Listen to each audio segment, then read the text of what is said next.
Bismillahirrahmanirrahim.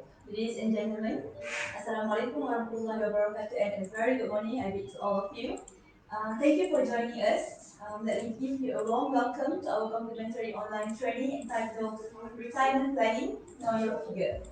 Okay, I am Alia, the moderator for this session.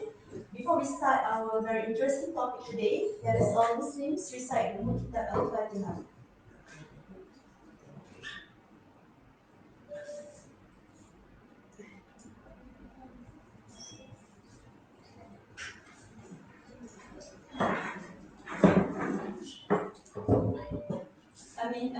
Ya Rabbal Alamin. Ladies and gentlemen, I would like to invite the covering team of IM Academy, Associate Professor Dr. Badri Najib Zubir, to give a few words to welcome everyone here. Please welcome.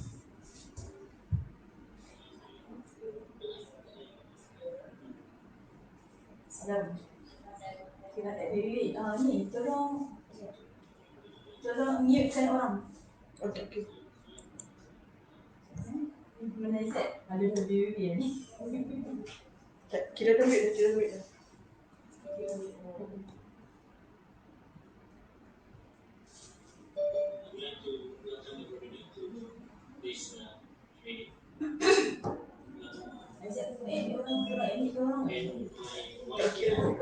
Yeah.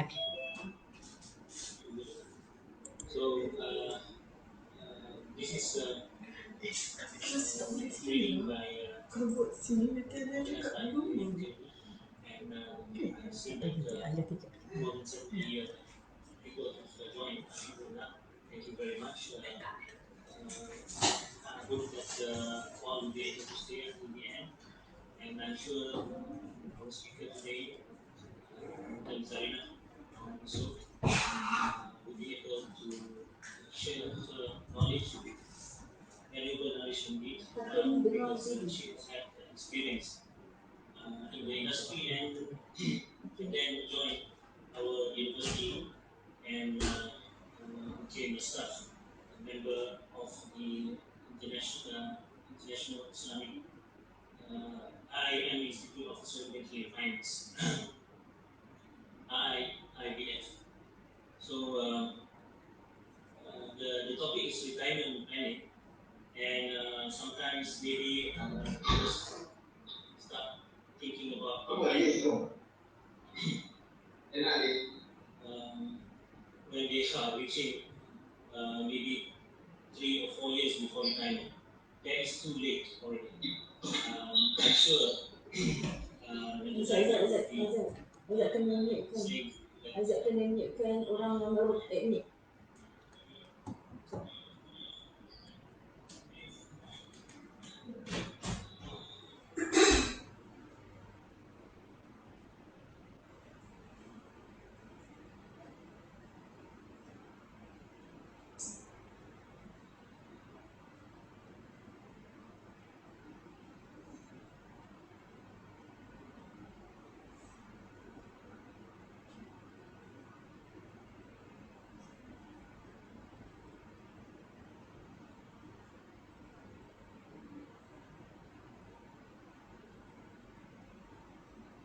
Waalaikumsalam warahmatullahi wabarakatuh. Thank you everybody for the welcoming speech. Alright, ladies and gentlemen, one may say that I'm still young. Okay, I don't need plan for retirement now. So why plan for retirement when I'm still happily working, isn't it? But the reality is that even if we don't plan to retire, we still need a retirement plan. So planning for retirement is even more essential today than it has ever been.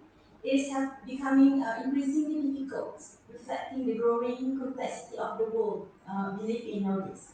So in today's session, inshallah, we will know why we need to plan for retirement, what are the risks affecting retirement planning, and what are your retirement figures. I now have the pleasure to invite our renowned speaker in financial planning, Madam Zarina Muhammad Yusof, from IIM Institute of Islamic Banking and Finance, to give her explanation and share her thoughts on retirement planning, know your figure. Please welcome them.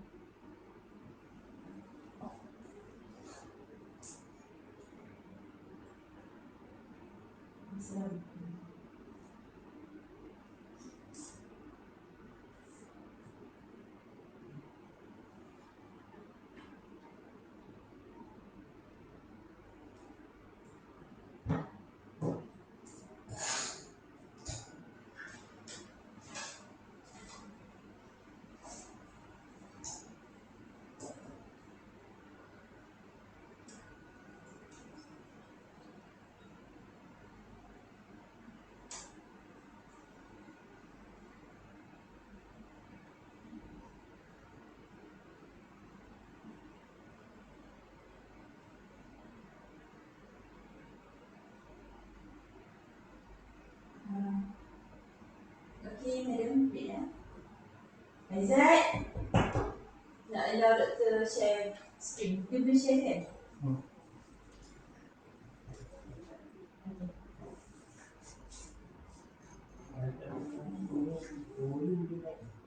Boleh? Ha?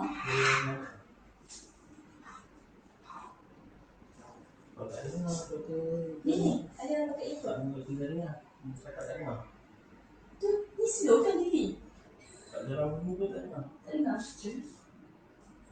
Ada dengar je? Dengar. Nak pin doktor ke? Tak payah.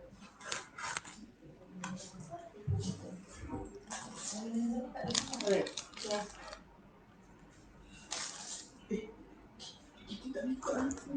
Alamak. Okay, tak apa-apa. Kita ada FB live. Nanti dia boleh save kan? Jadi boleh je tak record.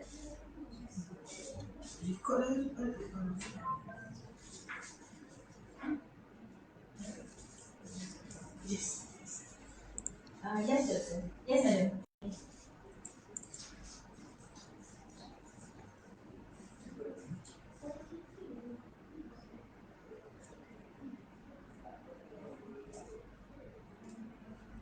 Ni kepala.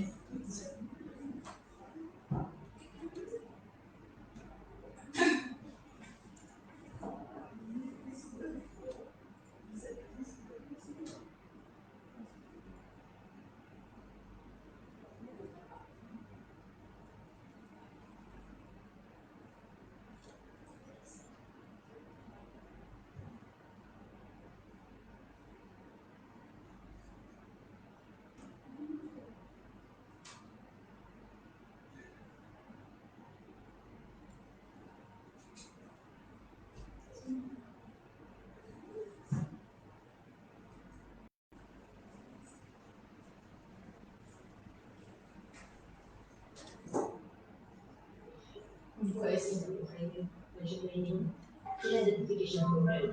Okay, so this is the book that I co-wrote with the other trainers for Islamic Financial Planning program. So this one is the fundamental of Islamic financial planning and wealth management. So it's an introduction to the concept of financial engineering. And the second book is about Islamic investment planning. So both books are available at our library. So if you want to, have a glance.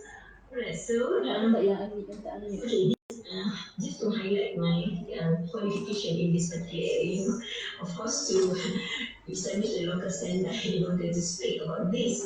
Alright, I have this one, CIQF is the Certified Islamic Finance Qualification, specializing in wealth management, and also I have the professional certificate in financial planning, CFP, and then IFP, Islamic Financial Planner, and also Sharia, RFP, Sharia Registered Financial Planner. So this two qualification is under different professional body. CFP and IFP is under Financial Association Malaysia, and Sharia RFP is under Malaysia Financial Planning Council. Correct. So for your information, licensed financial planner in Malaysia currently we have about 1,000. And then this activities is actually highly regulated by both Bank Negara and Securities Commission. So once they have the qualification, as I mentioned just now, Sharia RFP, IFP, and also CFP. And then another commission is registered financial planner. But once they have the qualification, they can get license from Bank Negara and SC to practice. To practice means that they can advise and get paid for their advice. Yeah. So they are different from the agents, from takaful agents, insurance agents, and also unit trust agents. See, they are different from the agents because they can charge for the fee alone, and then of course on top of that, if they recommend products, they also information, and then they actually okay, because of the license, they are actually monitored by the regulatory body. So of course, in terms of ethics and all that, yeah. So I'm the trainer for the country program since the establishment of the program in the year 2008 until now, alhamdulillah. So currently we have more than 4,000 of graduates from both professional bodies. Yeah, however, the one really practicing is only 1,000 something. So maybe you will come across or come across one of them. Yeah, so you can seek advice from them. Okay, but of course it has to be clean.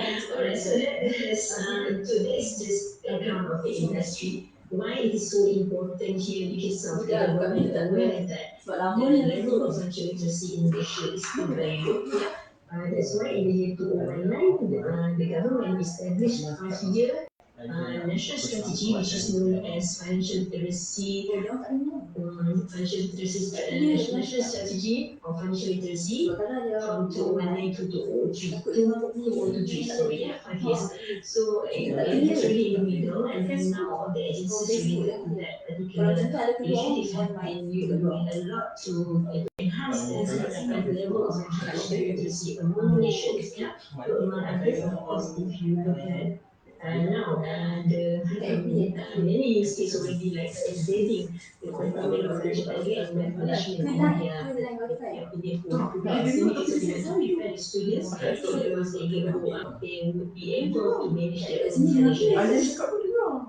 Okay, so since today is about retirement planning, I will just focus on the retirement planning. Yeah, of course, financial planning have a broader scope. It also include the protection planning, which involve the protection planning involve the identifying the risks and also plan for the referral planning. Yeah, so in that, if you learn how to measure your own risks and then identify your own protection planning, you won't be actually you won't be able to be influenced by the agents in the market. Agents when they meet you, they will say that okay, you need this to meet your protection. But actually you yourself maybe you won't need that much. Yeah? So that's why it is important to be able to identify our own protection planning. And then another one is about investment planning where usually it involves goals like establishment of the education plan, establishment of retirement, and also hush plan. For Muslim, you usually include the hush plan as well. So those are the areas under investment planning. And then other than retirement planning, we have another one which is as important as all the planning in the world. Why I'm saying this because of the final plan that is important is about distribution planning, wealth distribution planning, which incorporate the estate planning. Yeah? Because when we talk about wealth distribution, it is not only about planning for estate, because estate is actually after our death. Yeah? The wealth that is still with our name after our death. But when we talk about broader wealth distribution, it is actually broader than that because we should plan while we are still alive on how to distribute our wealth. So maybe that would include the creation of hibah for our loved one, or maybe we should actually have the agreement on matrimonial assets so that the distribution would be easier if anything happened to us. So that's the whole overall scope of wealth management, Islamic financial planning and wealth management. So now we will be just focusing on retirement planning. Okay, this is the scenario according to the Global Pension Index by Mercer CFA Institute. So, according to the Global Pension Index, and of course, post COVID 19, the future pensions is actually already affected. And in the sense that the ability of the pension funds to provide adequate funds and then to provide a sustainable fund as well for their members. So this is among the gist of the information issued by the Mercer CFA Institute. So it said that the impact of COVID-19 is really much broader than just about health implication. And because of it also impact the economy in terms of impacting the industry. So you see how of industry, being the darling in the stock market last year, but then this year because of the vaccine, rolling out the vaccine, then now the sector is like going down the downtrend. And then about interest rate, for example, how it is a few times, so even recently, the Negara already announced the OPR rate, which is considered the lowest in history. Yeah, the reason is because the Negara have to facilitate the initiative of the government to improve the situation in the economy. Yeah, because of the interest rate go down, this is considered the lowest in history. When interest rate goes down, definitely that will pump in the money in the market. So meaning that people will not hesitate to borrow from the banks so that they can spend, they can purchase, and then of course from the macroeconomic view, the companies can also start their economic activities. For example, construction activities can continue with their construction of various infrastructure that will definitely reactivate the economy. Yeah, and then of course it is about the investment returns. Recently we listened to we already been informed about the investment return from the employees provident fund. Yeah? So I believe many have opted for the Sharia scheme and also the EPF, and then of course many would feel that the return actually even this year is lower than the year before. For example, for the Sharia compliant fund, it is only 4.9 compared to the conventional fund, which is 5.2. And then recently as well, Aman Saham Nasional, Aman Saham Pengguna Nasional had the unit trust management company for ASB2. Yeah, they also announced the latest dividend for ASB2, which the rate is 4.25. Yeah, the difference with the ASB1, the rate is 4.25 plus 0.775 for the first 30 hours. So it's like a bit of higher by 220 ringgit for ASB1. So compared to previous year, definitely EPF and also ASB actually have announced a lower return, lower investment return. So definitely this is because of the lower performance of the investment portfolio. Of course, if we I also believe that many people have already jumping into the bandwagon, becoming the stock market trader. Yeah, the statement that throughout the MCO, yeah, the interest rate retirement tu. Ni okay, the fact about COVID-19, yeah, even though people claim that all the economic activities being affected negatively, some lost job, and then many are forced to take leave without pay. But actually, many of the people are actually sitting in front of the computers and trade stock. Yeah, because of the statement by Bursa Malaysia, the number of CDS account increased significantly, and then many of them actually owned by the youngsters. Yeah, so this is where the concern of the financial planning fraternity, because of we worry that while the level of financial literacy is actually still low among our people, but now this is like shocking news that people suddenly going into stock market. Stock market is very risky. Yeah, even though having said that, last year's performance was like really extraordinary. Yeah, people just can make money by punting into any stocks on the stock market. Yeah, so that's the scenario now. So even though with the stock market being very active and then give a good return to the traders, but actually for the fund manager like EPF and PNB, they are not benefiting from that actually, because of they don't invest in shares like that. They don't invest on speculative shares. They invest only on the shares that have fundamental value.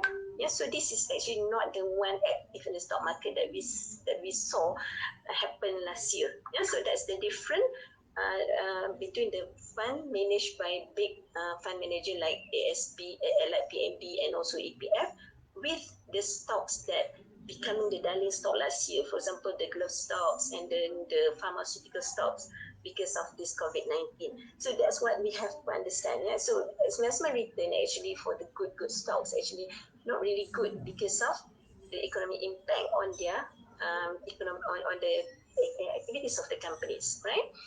And then okay, we talk about community confidence. Yeah, actually before COVID-19, yeah, there were a few research by AKBK. AKBK is the counseling and credit agency of negara.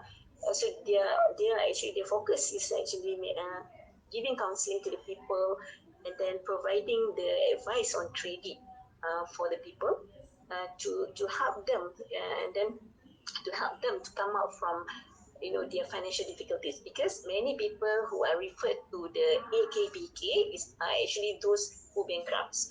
So, people who actually reaching the situation like about to be bankrupt and having the financial difficulties with that, a lot of debts and all that, they can also refer themselves. Actually, they can go to AKBK to get advice. Right. So based on the AKBK survey, actually people in Malaysia have very low level of preparedness to face emergency situation, and also about retirement. So actually, when AKPK and Bank Negara survey about the level of awareness on retirement, many feel and the level of awareness and also preparedness about retirement, many feel that they are not prepared. They feel that they don't have actually enough money. That one was before COVID-19. With COVID-19, if before this it's about 60% actually have only up to 6 months of emergency fund. With COVID-19, somewhere in the month of October, there's also another survey done by Ringgit Plus. It is about the confidence level of people on the retirement and also the emergency situation.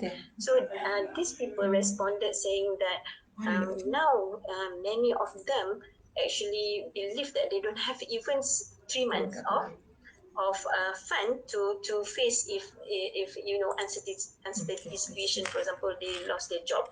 So that's the situation actually is worsened. That is about the community confidence. Yeah. All right. So another facts that we have to be aware that the level of government debt has increased in many countries due to COVID-19. This increased debt is likely to restrict the ability of future government to support the older population. Yeah, even though we know that a lot of initiative has been announced by the government, but we have to be aware that actually it is not coming from the coffer. Yeah, it is not coming from the comfort of the government, because the government is actually having a lot of debts already. So what they do is like they issue notes to they issue papers to get money from the institution, which actually represent the people as well. So it's actually from our money being used to give initiative to us. So the money now is in debt to the people as well. So that is the situation. So because of this debt, the ability of the government to support the pension system for the older population in the future is actually considered being affected already. Okay. Many governments around the world have responded to COVID-19 with substantial fiscal stimulus. So as we can see in Malaysia, there's a lot of fiscal stimulus, and then central bank as well have adopted unconventional monetary policy. As I mentioned earlier, for example, the announcement of the OPR rate, which is the lowest in history, and then also the moratorium, which is given for 6 months, and then after that there is extension for those who affected.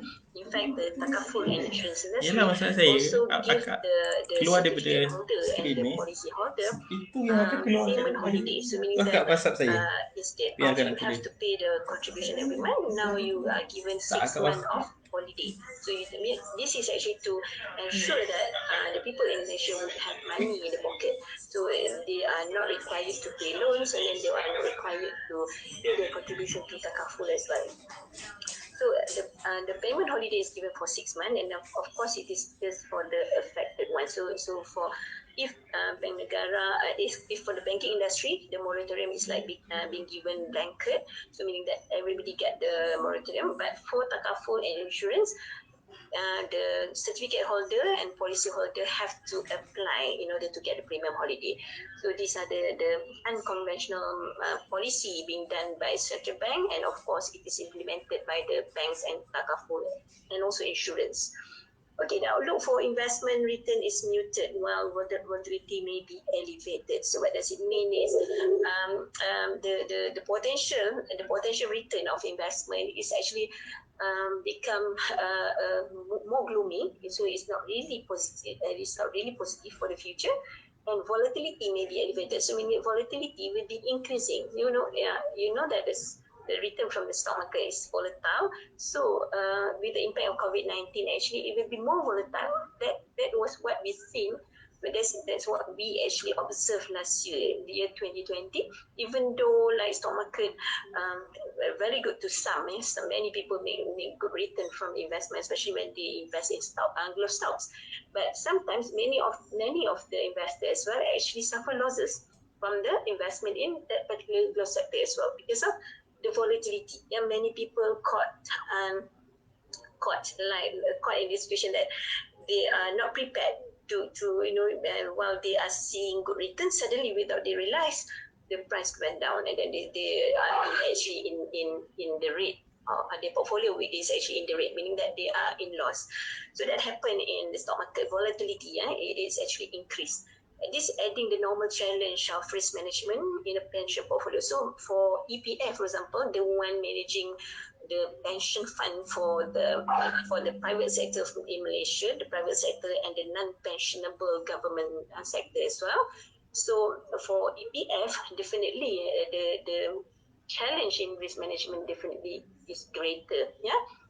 All right. Additionally, some government have allowed temporary access to pensions. So as we can see in Malaysia, we allow ICNAL recently. Yeah, so meaning that government allow the people to withdraw the EPF money, even though actually they trying to make sure that this EPF money is safeguarded.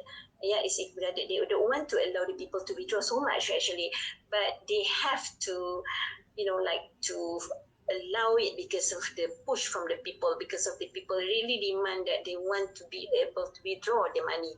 So, and then the EPF also, the pension fund also, of course, the government instructed the pension fund to allow the contributor to reduce the contribution. So, for example, before this, we contribute 11% from our salary into the employee provident fund. But during COVID-19, we are allowed to reduce to 9%. And then at one time, it reduced further to 7%, yeah, for a short period. So, why EPF have to be, control this, to control this? They have to make sure that this won't be, this won't be happening at a longer period, because of they are worried because of all this while they realize the situation in Malaysia, actually the fund is not enough. The fund is not enough to make sure that we will be living in a good situation post-retirement. So that's why when COVID-19 happened, and then many requests pushing the EPF to allow the people to withdraw the money from the pension fund. So EPF is actually not happy to do that, yeah, because of they realize that this will give impact for the future of this retiree. Okay, and then on the pension fund themselves, this will likely have a material impact on the adequacy, sustainability, and integrity of pension fund. Yeah, so this is actually the three indicators that is monitored by this Mercer CFA Institute Global Pension Index. So based on these three variables, yeah, adequacy, sustainability, and integrity, they actually rank the countries according to these variables. Yeah. So far, the best countries that they identified in terms of adequacy, sustainability, and integrity is Denmark and Netherlands. Yeah, Denmark and Netherlands. So in terms of adequacy, sustainability, and integrity. So even though all the countries, not all, many countries in the world is actually is actually doing as similar to what we do in Malaysia. They allow the people to withdraw their pension fund. They allow the people to reduce the contribution, and then of course, and then on top of the government stimulus package. But these two countries, Netherlands and Denmark, they still do not allow the people to disturb their pension fund. Yeah. So even though the other countries, which is monitored by this global pension index, are doing as per what we do in Malaysia, allow the people withdraw money and then reduce the contribution. But these two countries, which is identified as the best in their pension system, they actually do not allow the people to withdraw. Yeah, because of for them, it is important to ensure the future is safeguarded, right? So that's the situation. Yeah. So that's actually the latest report by Global Pension Index published by Mercer CFA Institute. Alright, so this is the Malaysian scenario. So back in the year 2016, EPF made a statement that Malaysians not saving enough for retirement. So the gist of the news is 68% of EPF members aged 54 had saving of less than 50,000. Yeah, so I will show you the latest statistic after this. Yeah, so in the year 2016, EPF made a statement that 68% of EPF members who aged 54 had saving of less than 50,000. So meaning that if they retire at the age of 55, they will only have about 50 something. Yeah.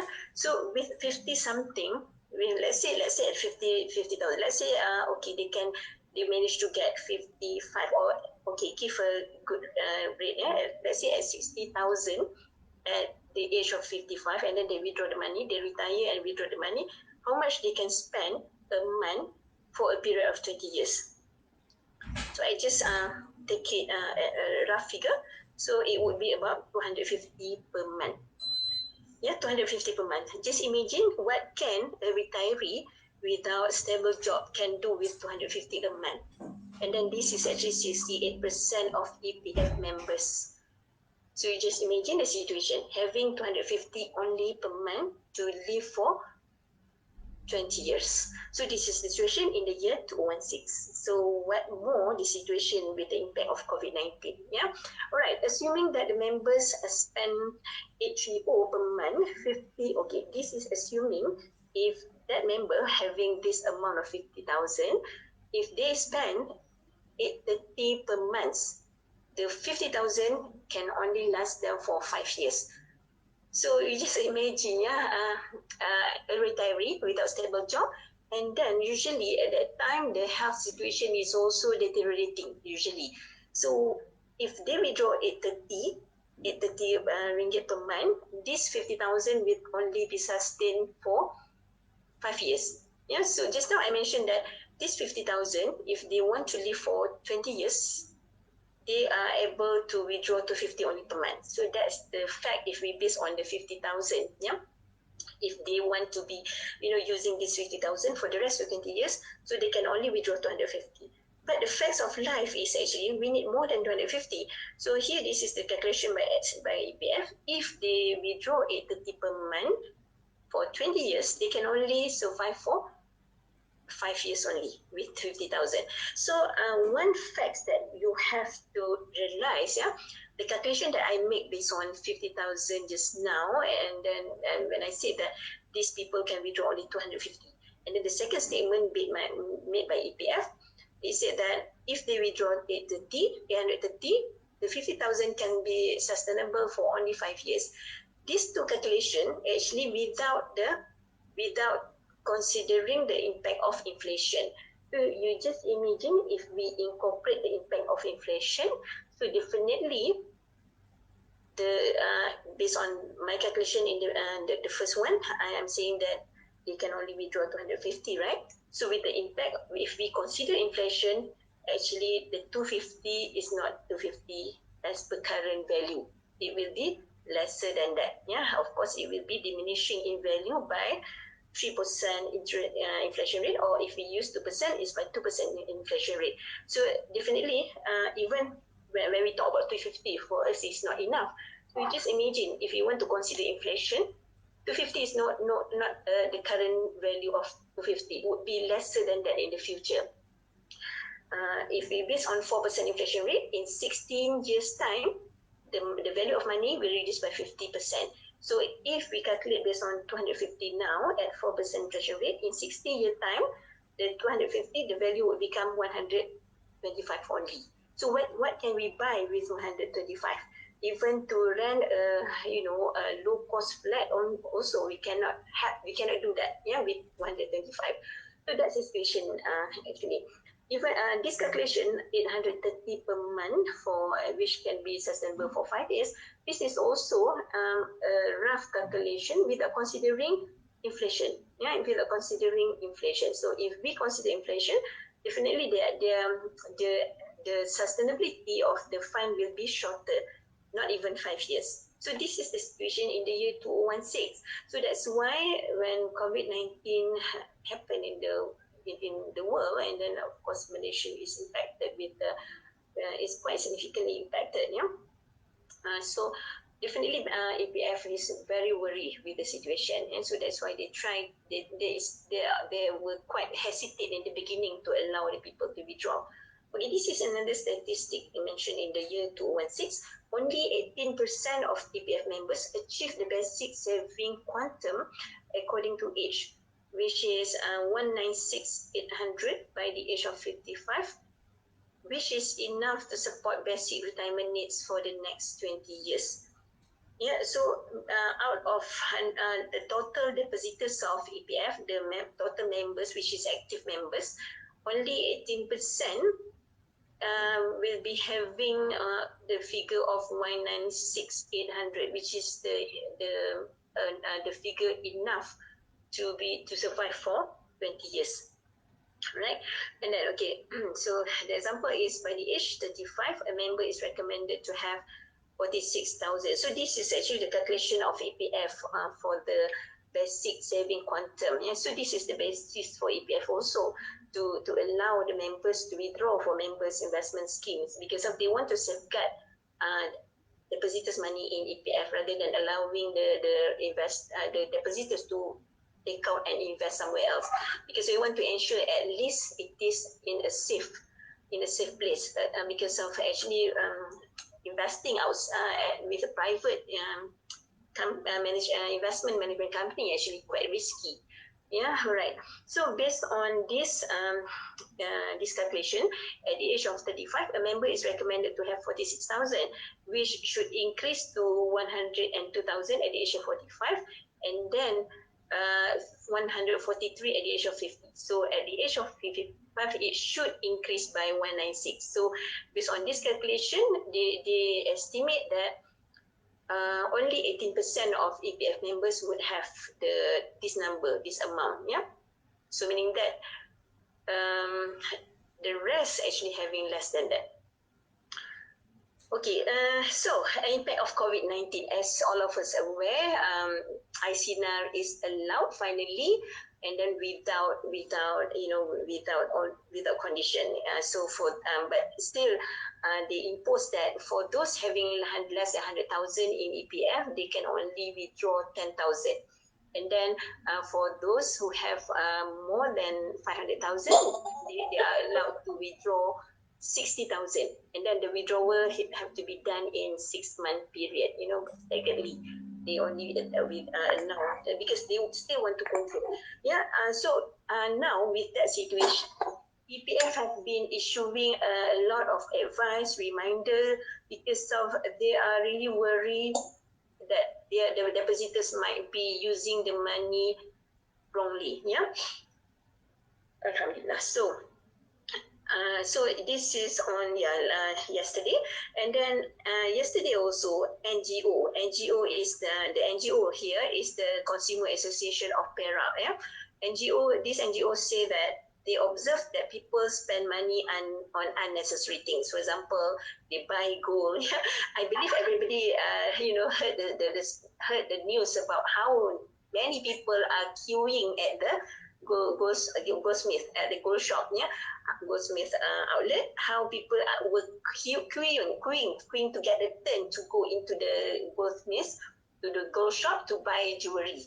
So many relate this scenario to the ICNR, because of many relate this scenario to the ICNR, because of even though with COVID-19, people suddenly become, able to redeem, to buy gold, and then they also redeem their gold from Arano and pawn shop. Okay, this is actually revealed by this particular report.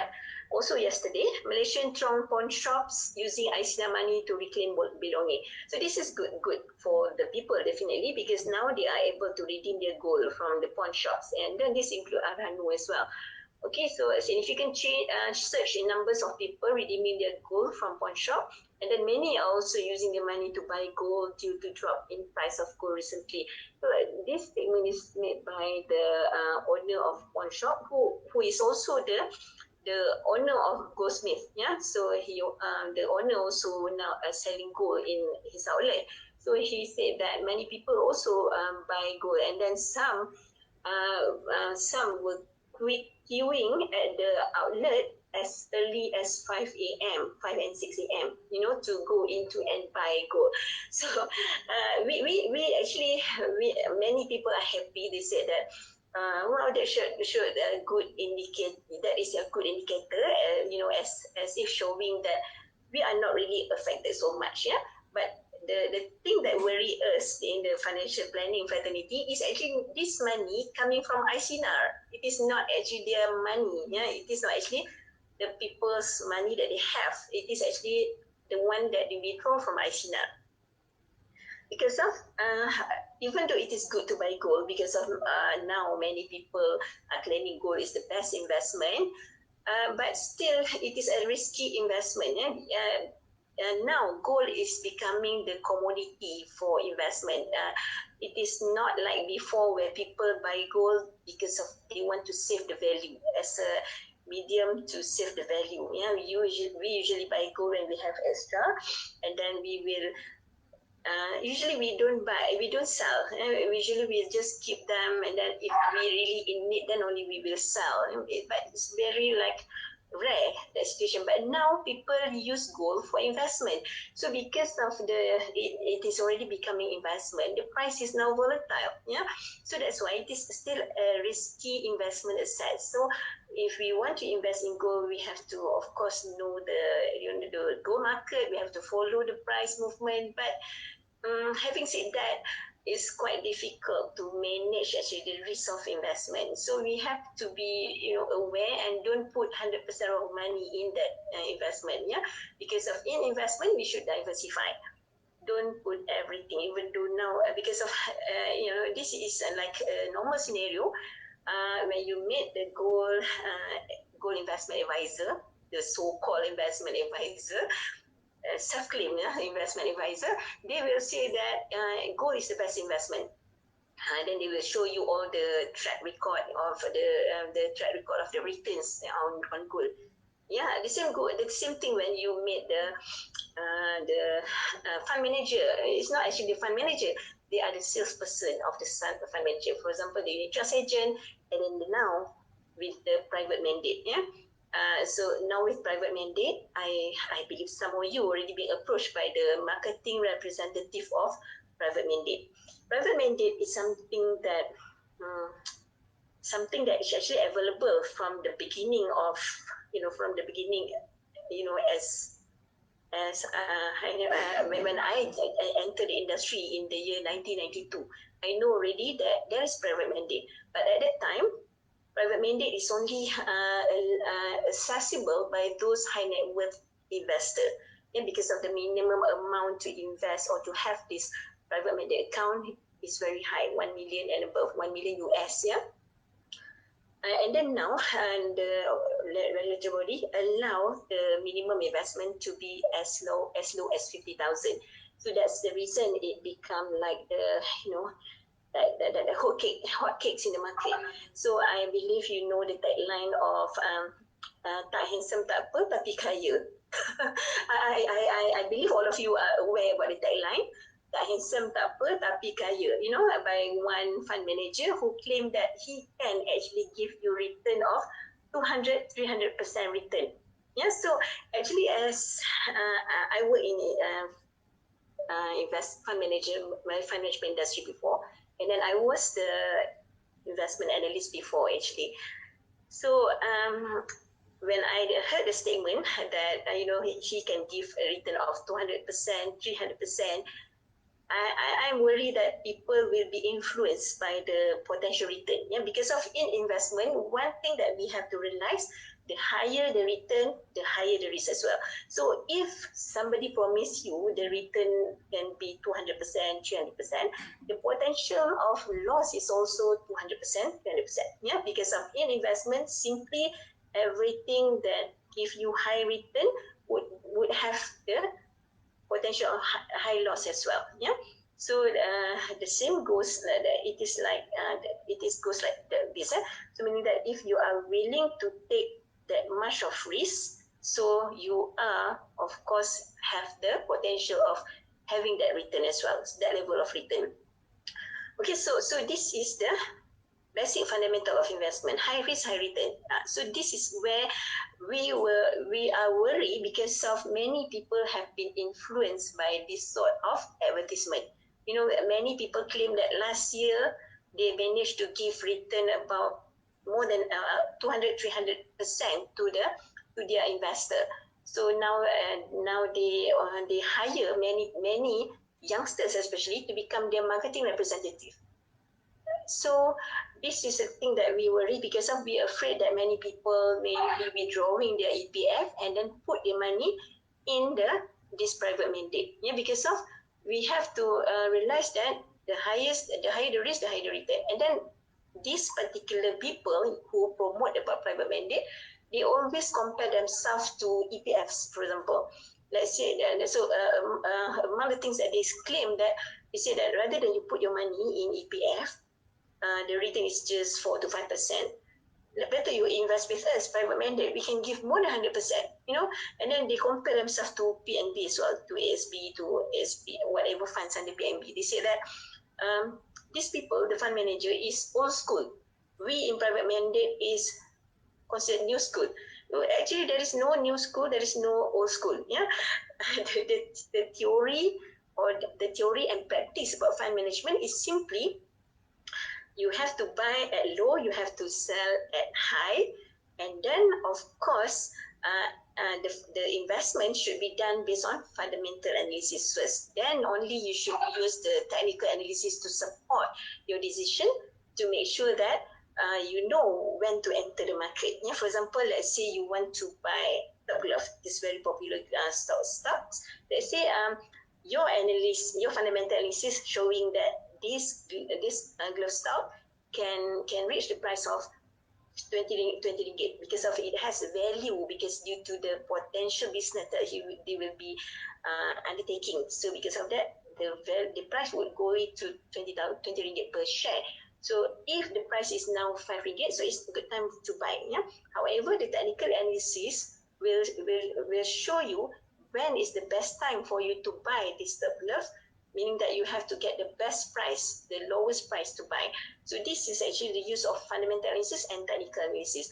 However, these people who promote their 200%, 300% return, they are actually just using technical analysis.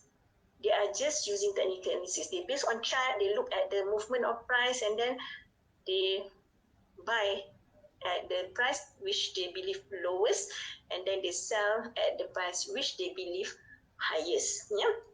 So investment without looking at fundamental is actually very risky because of it is actually known as speculative trading. Yeah, for Muslim especially, speculative trading can lead to goror and also maizir. Yeah, because of it, if the speculative element is too high to the extent that you cannot measure the risk, it is already leading to maizir, which is gambling. Yeah, speculative can lead to gambling if the risk is not measurable anymore. Yeah, so this is what happening in the market. That is why the effort to educate the people on investment is now being actively done by Securities Commission as well as Bank Negara. Yeah, for example, one of the initiative done by Bank Negara, of course, with the help of the association of that, they do awareness talk on investment, and then and only time when one of the topics. Yeah, okay. Let come back to our our topic of discussion today. Alright, so this is what happened yesterday. Many people use ICNR to buy gold, to buy even this one in Johor. The second-hand car dealers are claiming that many people come to buy second-hand cars in Johor, in Johor Bahru.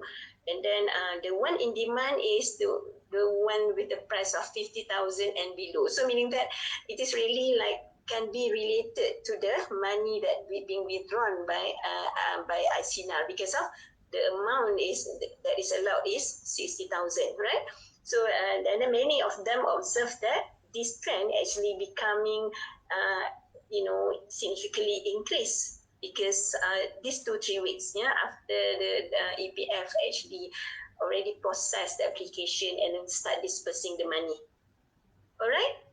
Okay, that is actually the introduction of the scenario that we are facing on about retirement. So now I only want to go into the program objective where actually at the end of the session, all of you are expected to be able to explain the importance of retirement planning, of course, including the facts that I shared before, and then identify factors influencing retirement planning, and then describe the risks affecting retirement planning and calculate the retirement figures. So I hope this one would really benefit you because I would share an Excel file on how the calculation is done.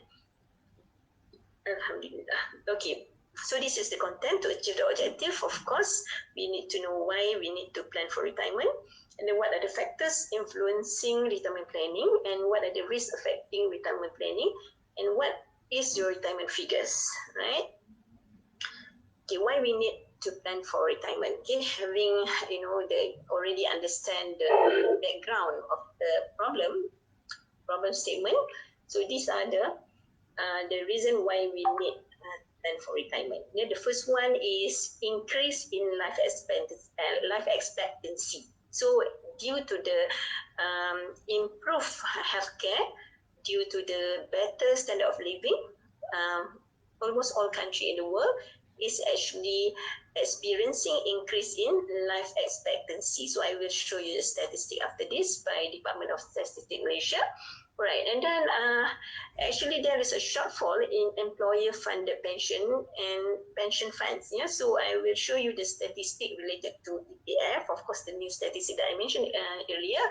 Okay, and all right, for the government pensioner. Yeah, so when we talk about EPF, it is about the private sector and also the non-pensionable government staff, and then also include the voluntary saving by those people who are not working and all that. Yeah, so I will talk about EPF, how the fund that taking care of the private sector and also non-pensionable government staff and also the voluntary saver or voluntary contributor.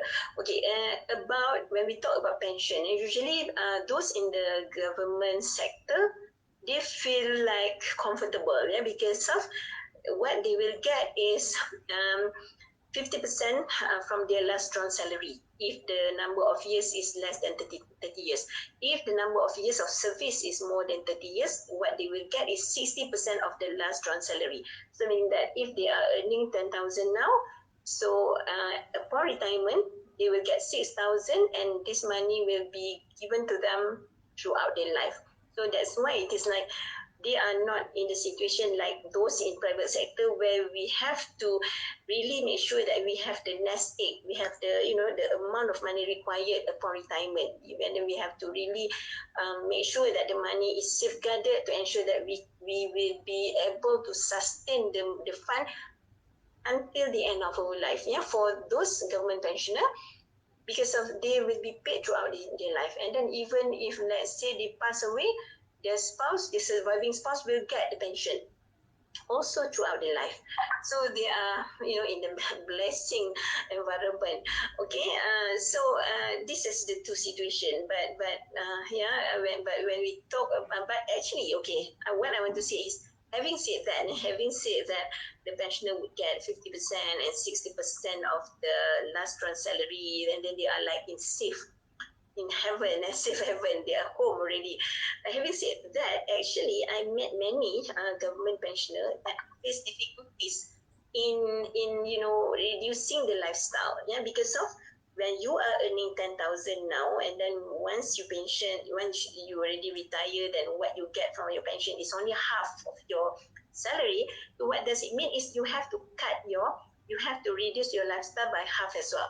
So I met one lady, and this is a story. Actually, she asked me to share with people. Yeah, she said that please share because I want people to learn from my experience. So this is a story. Um, I met this lady to get the stamp for the commissioner of oath. Yeah, so she's the one of the commissioner of oath. So when she saw what my qualification, one of my qualification is CFP at that time, then she said, "Oh, you are CFP." I said, "Yeah," and then I did a training on financial planning. So she said, "Ah, okay, I want to share you my story." She's very friendly. So she told me she was actually a government staff who earned quite good income. Yeah, and then when she has two daughters, she said that she spent for her daughters, like nothing. Yeah, she every time, and then both her daughters studied overseas. She said that every time they call, even at night, I will transfer the money to them. And then upon the graduation, and then they want to get married. And when they get married, she spent her gratuity, because at that time she already retired. She spent her gratuity for luxury wedding for the two girls. Yeah, and then that left her with zero in her fund. Now what she has, is only her 50% pension, and she got only 50% pension. Maybe her service is less than 30 years. So she said that what left with me is only the 50% income, where I find it very difficult to survive, because I used to live with 100% of amount. Now I have to live with 50%, she said. So that is when she started to ask from the two girls. Yeah, so she started to ask for the two girls, to buy something that she wished to buy, because of with half salary. So she find it just like enough to cover the basic needs, and not to buy whatever she wished to buy. So at that time, she said whenever she opened her mouth to get assistance, financial assistance from the children, the two children who already got married at that time, give all sort of reason to the mother. Sometimes they give reason like, oh, the husband want to change a sport rim, and then the husband want to do this, do that with the money. So she was very sad. And at the time, she think that she told herself, my kids will be in sin if I'm sad, if I'm upset with them, if I am sad, if I cry, so my children will be in sin. So that actually, opened her eyes that she cannot live like that. She has to find a job. So that's where she go and got a license to become commissioner on oath, and then she started her own office at one of the commercial building. So, and then she said with the income from her new job, she can supplement her life. So she can buy supplement for her health. She can buy whatever personal care for herself. And then of course her life now better, because of she have a circle of friends. She has, and her life is active again. So, and of course she's become a better mother, a happy mother to her daughters as well. So that's what she wanted me to share with the people. She said that please tell your the people that you meet, don't ever spend all your fund for retirement, and then please use it wisely. Make sure you have something for yourself, and then take care of yourself. She said that we have to have activities upon post retirement, because to make sure that ourselves is happy person. So that is the sharing. Yeah. So she's a government pensioner having 50% off retirement income, which is paid by the government throughout her life. So, but that is her situation. Okay, so for us in the sector where we have to depend on the money in EPF, yeah, UIE is on EPF, right? So we have to know how much that we have in our pension fund, so that we can monitor and ensure that the money would be sustainable throughout our life post retirement. Yeah, so we don't know when will be our end. Actually, we don't know. It can be 20 years, it can be 25, it can be 30 years, or maybe it can be 40 years, right? So that's why it's important for us to know how much we have for our retirement. Okay, so the next one is change of social structures. Yeah, so there is actually a study on the social structure, which means that how the culture of people, the value system of the people as well. I read one study on the retirement planning by HSBC Bank, yeah? And then they are relating the retirement with the they call it what, with the piety of the filial piety of the children. So based on that study, they discover that the value system of the people nowadays is changed. The people previously, they treat their parents nicely and then they will take care of their parents. But now it is actually changing. Many prefer to live separately, and then they do not really care to their parents anymore. Yeah. So in Malaysia, there are I believe a lot of studies as well on the adult elderly neglect. Elderly neglect is one of the situation whereby the elderly parents were neglected by their children, and then some of them were sent to the old folks home. So these are this can be two situation. One is the old folks home, which is paid, and then some also sent to a good hospital, and then it is paid as well. I made to understand if you want to send your elderly parents to KPJ wellness, or not wellness, old folks center, something like that, a center under KPJ, Tawakal Hospital, which take care of the elderly parent who need very like uh, they call it high dependence care, parents which is having dementia, and then parents who is already bedridden. So this center, if you want to send your elderly parents to this center, the fee, if I'm not mistaken, that guy mentioned to me about 60,000 a month for the cost. Yeah, so I don't know, maybe it's include the medical cost as well, but he mentioned to me 60,000. Luckily, most of his sibling already well to do, so they share the fund, and then they send the mother to that particular center because of the mother is suffering from dementia. It's very difficult to take care at home. So that is at least a good position where the elderly is sent to the center which can take care of them. Yeah. However, another scenario is the elderly parents is left at the public hospital. They sent to public hospital, and then they don't come and fetch the parents.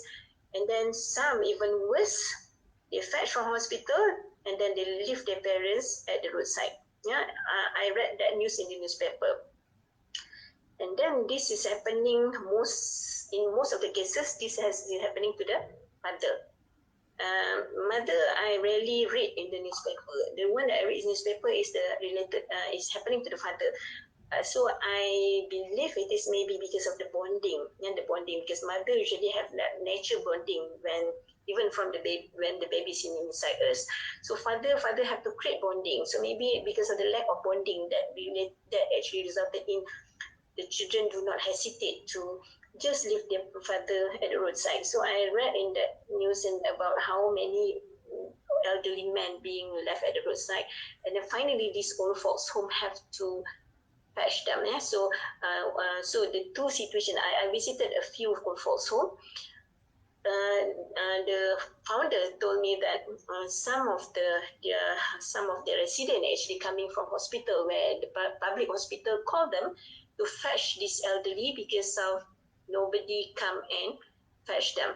So the hospital have to use the bed for other people. So that's why hospital call this old folks home to fetch this elderly, and then some also are being sent by Good Samaritan because they found this old elderly parent just wandering at the roadside. Yeah? So that can be related to those people who just left the parents at the roadside. Yeah? So this condition at the old folks home is quite very sad because of usually the old folks home is run by NGO, and then they are actually spending money from donation. Yeah?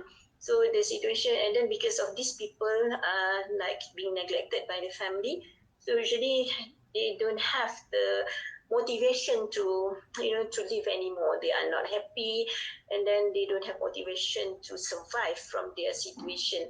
So that leads to the situation like a place where everybody just lying and then just waiting for somebody to do everything for them, just waiting for the time to end their life. Yeah, so it's very sad.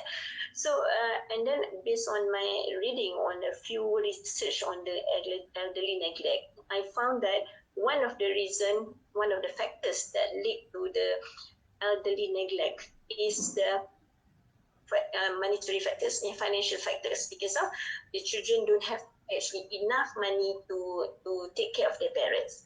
Okay, so this is the change of social structures that lead to the reason why we need to plan for our retirement. We don't want to become in the statistic, yeah, of people being left at the roadside or being sent to the old folks home, which is not paid. Yeah, the one that paid is okay. The one is not paid, we don't want to be there because some of the situation is so sad. Yeah. All right.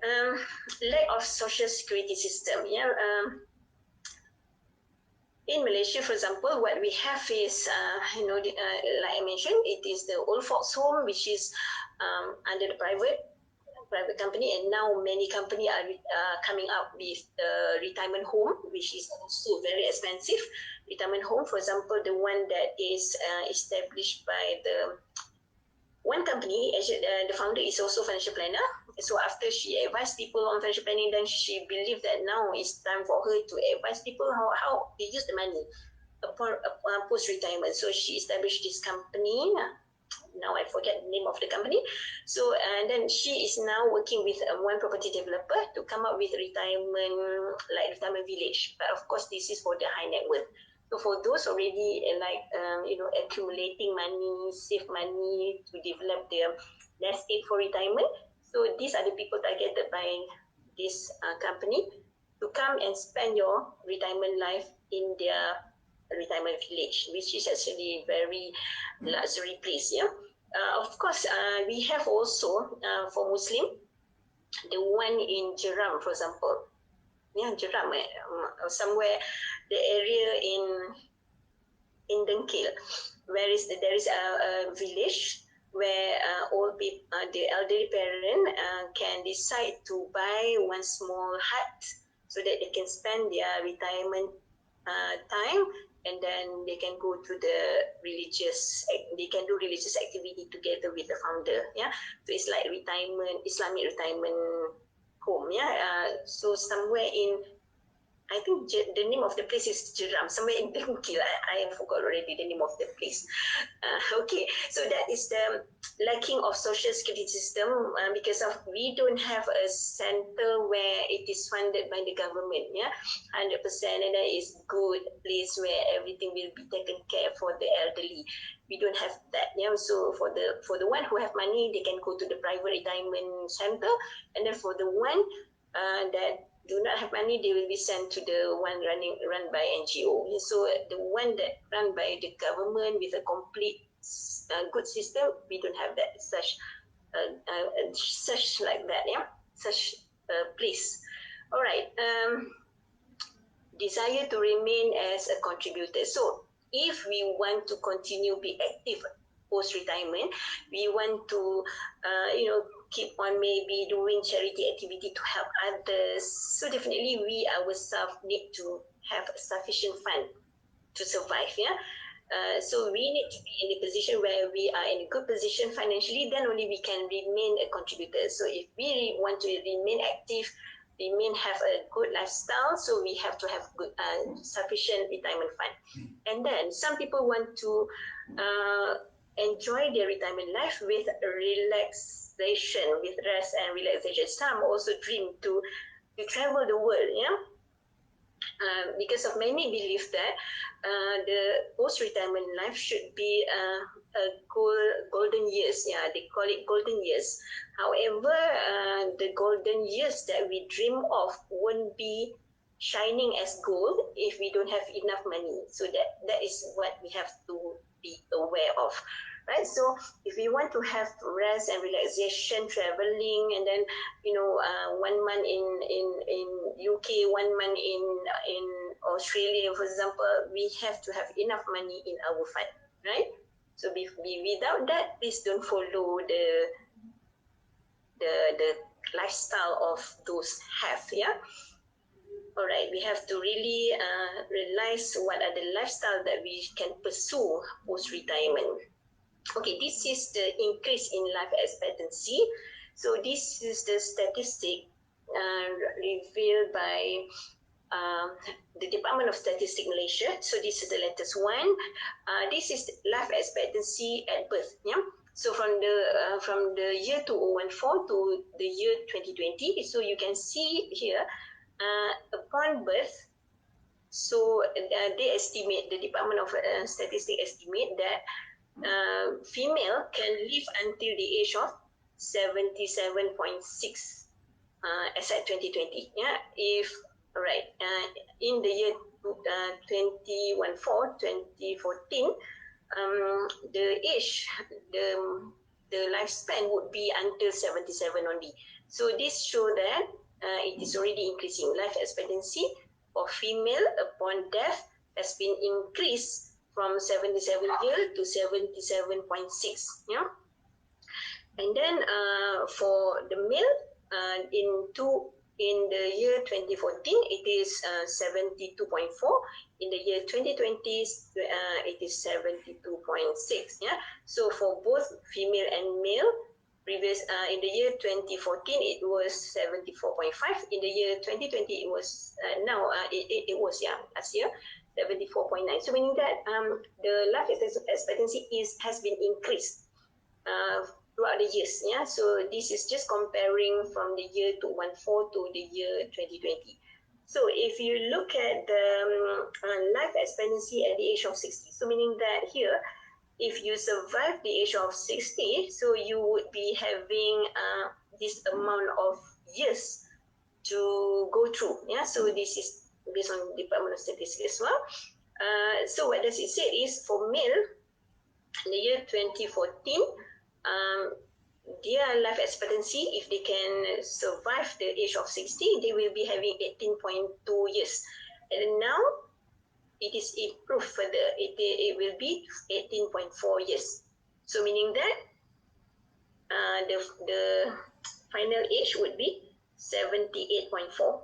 Yeah, you will be for the male based on this compilation of data. So the male would be surviving until the age of 78.4. Yeah. So for the female, also increased from the 20.6 year to the 21.2 years. So meaning that women would be living until the age of 81.2. So meaning that if you want to plan for our retirement for the male, we can have a post-retirement life of 18.4. So so when we plan for retirement, we will calculate how much fund is adequate to survive for 18.4 years. So this will be a guide for us, for the financial planner. This will be a guide for them to come up with the financial with the retirement fund. So for when they get a male client, so this can be a guide for them. So they can advise the client that, okay, post-retirement, you will, according to the statistics, you will be surviving until the age of 78.4. So now we have to establish a fund which help you to survive for 78.4 until the age of 78.4 years. Okay. So when they meet a female client, so they can advise that, all right, we can have this retirement fund which will help you to survive until the age of 81.2. Yeah, of course they will round up the figure usually until the age of 80 or 85, something like that. Yeah, for the men it will be until the age of 80. So that's the practice usually. This is one of the ways to estimate the lifespan post retirement for the client.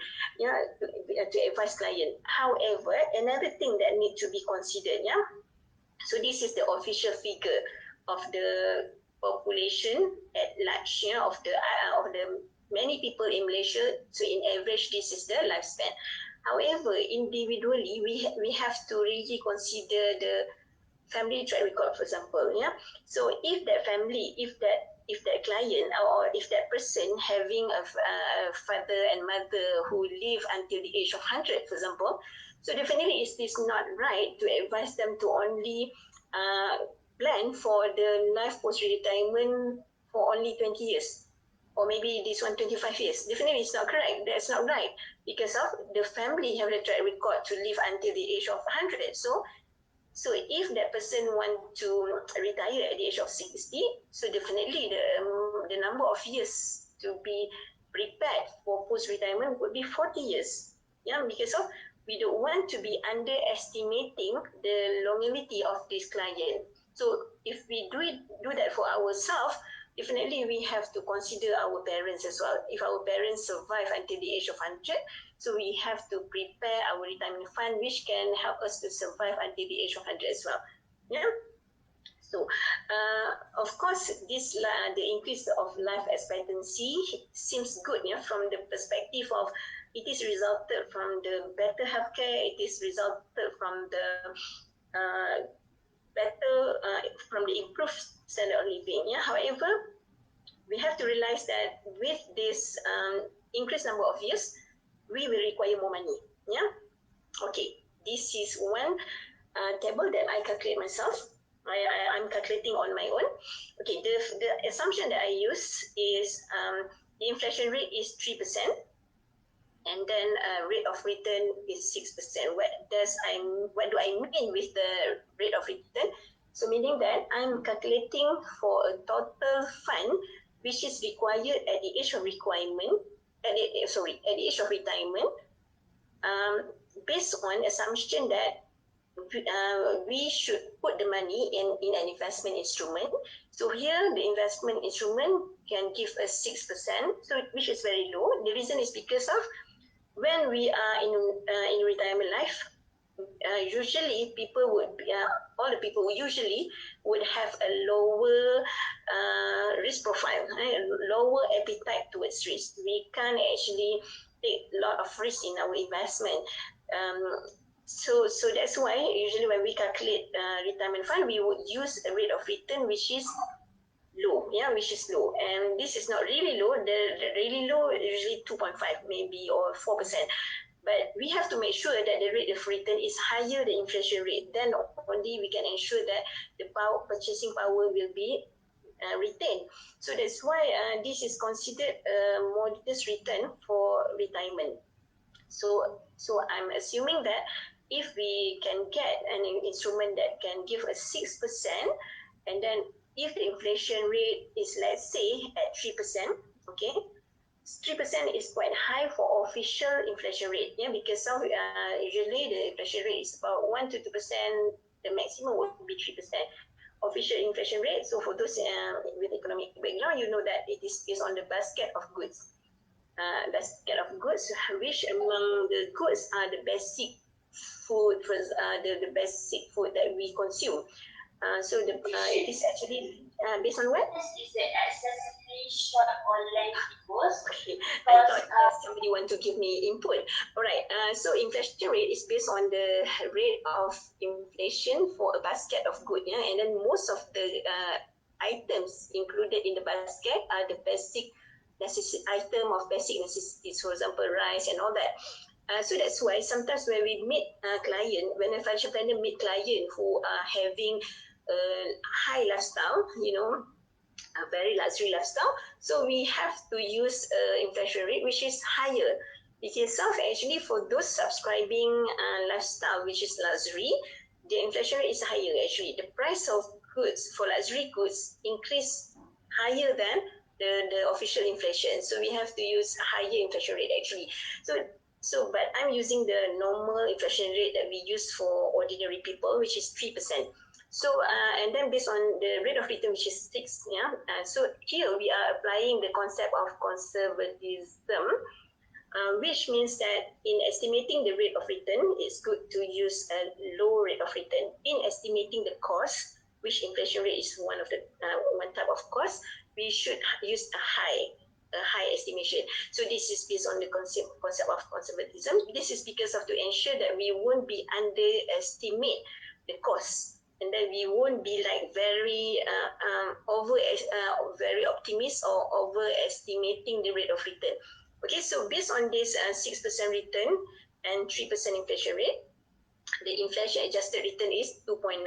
Yeah, if we calculate roughly, by just deducting 6% with 3%, we can get a rate which is 3. But if we use the accurate rate, the accurate rate of for this, the accurate formula, the formula to get the inflation adjusted return, or they call it also the real rate of return, then we can get the actual inflation adjusted return is 2.91. So based on this assumption, I calculate the fund which is required for an individual at the age of retirement. So let's say if you want to retire at the age of 55, the amount that you have to have if you wish to get an income of, can withdraw a money of 5,000 a month to be able to survive for 10 years, you would need 529,000 in your retirement fund. Okay. So if you want to have more, let's say you want to have 10K per month, then that you want the money to be able to sustain for 10 years, so you would need 1.05 million. Yes, so that is if you want to retire at 55, right? But if you want to retire at 60, this table can be used as well, because this is just indicating how long for this lifespan, yeah, based on lifespan and how much you should have when upon your retirement, yeah. So so for those, let's say, want to retire at the age of 60, so you have to have 529076 upon retirement, right? Okay, and then if you want to have 10K, definitely you need to have 1.05 million as well. Okay, but if you are willing to really downgrade your life until you be able to have 1K only, then 105,000 is enough, right? So this actually show, this table, this calculation actually show that the higher the longer your lifespan, of course, the more that you need in your retirement fund. So here, if your lifespan is 30 years, then you would need 2.4 million if you want to have 10K per month. If you want to have only 5K per month, of course, 1.2 million is sufficient. And then if you willing to survive with only 1K per month, of course, you need only 244. Yeah. So this is the calculation based on assumption that inflation rate is 3%. So this is it's already incorporated the impact of inflation, which means that you if the inflation is fixed at 3% average, so you can have the similar purchasing power, right? Okay, so this is one good, if you want, let's say you are thinking about retiring now. So if you are thinking about retiring now, so you can look at this table and maybe check your APF. If let's say you are targeting that your lifespan would be only until the age of 20 years from now. So if your EPF have already 926, then you can retire. But of course, you can only withdraw 5K per month. Yeah. And then again, you have to make sure that if you withdraw 5K per month and then continue withdrawing at the value of 5K per month based on the current value, it can be sustainable for 20 years only if you can ensure that your investment is keeping the rate of 6% throughout the 20 years. If let's say your investment return is lesser than 5-6%, definitely that money won't be sustainable for 20 years. The same goes to inflation. Let's say this calculation is based on assumption that inflation is 3%. So if let's say there will be a year where inflation rate ridiculously high, so definitely it will be impacted the sustainability of the fund as well. It will be shorter, right? Okay, any question on this so far? I believe so far I was like talking alone. Any question on this so far?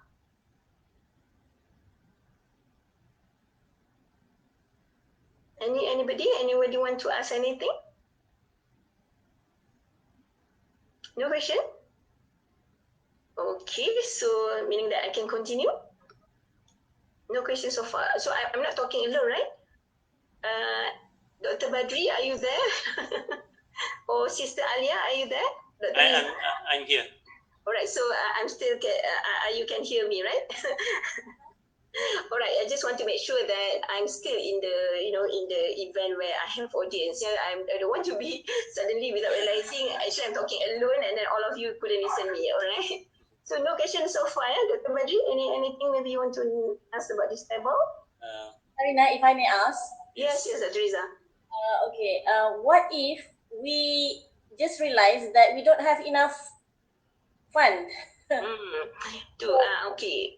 If we don't have enough fund and then we want to retire, is it, Doctor? Yes. What should we do? Okay. Yeah. This table can help us to decide whether we should retire or not. Okay. If let's say if let's say we want to retire now and then based on our estimation we believe that maybe we can survive in the next 20 years. And when we check our EPF, we don't have this much, yeah, and we want to have 5,000, and then based on our current lifestyle, and we don't have that much in our EPF. So what we can do is definitely we have to maybe extend our retirement. Yeah, maybe we have to extend retirement, maybe working, still working, find other job rather than because maybe it is other job to sustain. So meaning that we will be continuously contributing to the fund before we can fully retire. So that is one of the option. Another option is, of course, we can maybe look at our list of assets. So let's say we have 5 houses. So maybe we can consider selling one of the houses and then put the proceed in the fund so that we can increase the fund to ensure that it will be adequate for our retirement. Yeah, so that's two. Another thing, okay, now we are basing on the 5K per month. So what we can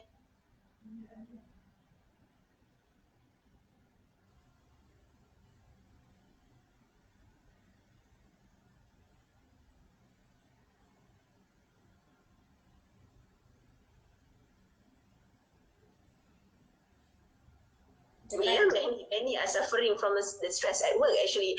So it's not only in academia, even in corporate it's worse. Yeah, many people want to retire if possible. Yeah, especially in the banking industry because of the they don't take new people and then they expect the whatever the whoever now working have to take two three roles. So stress is now becoming more, it's a high an increased level. So many people really looking forward to retire. So that is the three things that we can do. Maybe we have to find another job, and meaning that we will be continuously earning income, and at the same time still contribute to our retirement fund so that we can have sufficient. Then only we can retire fully. Second is look at our list of assets. If we have any assets that we believe that we can sell so that the proceed can be used for our retirement fund, then do that. The third one is reduce our expectation. So if this is based on 5K and we don't have enough, then we don't have a choice. We have to reduce our lifestyle and of course maintain the moderate lifestyle. Actually, about selling property, the result, it is common thing that people in developed country do. Yeah, not to look afar, a neighboring country in Singapore, for example, it is already like the trend for those reaching retirement to sell their current house and they move to a smaller house. For example, if now, like in Malaysia, most of us are living, ordinary one will be living in double story house, for example. That one usually for 3-4 kids that we have. But when we are reaching retirement, all the kids already get married, have their own life, and then they also have their own house. Maybe it's good to consider that we sell the current one and then live in find a new smaller one. But of course, the house is expensive now. But that's nice. Have 2-3 properties so that we can have option to sell one of them. So selling properties is actually common for retirees or for people going for retirement in developed country. So for them, property don't have sentimental value with them. They don't have any sentimental value towards property. For them, all properties are assets. to be sold off if they need money. But here in Malaysia, I understand that we have like great sentimental value towards our house, right? We are hesitate to let go of the house that we live with our children. For example, we want to see that in front of our house, in terms of our eyes. I mean, we want to see the place where the children grow up, and then we want to see the place where we and our sibling grow up. That's why the situation where even the estates of our late parents were not managed until now, because of we have this sentimental value towards properties, right? But to be realistic, we have to let go the sentimental value that we have towards property. So we have to let go if we need money. Yeah. I hope that answer your question, Teresa. Or you have opinion on that? Yes, no, it's okay. Yeah, it's a good answer. Thank you so much. Okay, welcome, Teresa. Anybody want to give input or want to share experience? Anybody? Share experience. Assalamualaikum, Madam Zarina. Yes. I'm Khadijah from Kuliah Ekonomi. Okay. It's just that for this retirement fund, Mhm. we normally, for example, when we reach the age of 50, then only we have enough fund to buy a bigger house, for example, right? Because Yes. I think that's the Malaysian punya environment whereby we cannot afford to buy big house masa kita muda, tak macam dekat overseas. Ya, Yes. so bila umur dah 50 baru nak beli rumah besar yang boleh for the children, lebih selesa. But then that will affect our retirement punya needs. Correct. For example, akan withdraw from EPF lagi sekali. I mean, So how do you see that? I mean, yeah, that's my question. Yes, I understand very much that situation, Dr. Khadija. That's actually the normal scenario in Malaysia. We usually, upon reaching retirement age, we think of having a more comfortable home, and then we will, do not hesitate to use our EPF. That's what you mentioned. We draw EPF and then to put in our to pay for the down payment of the house, and then sometimes we withdraw EPF as well to settle our first house, right? So that we can buy a new one. So that's being done by many people in Malaysia.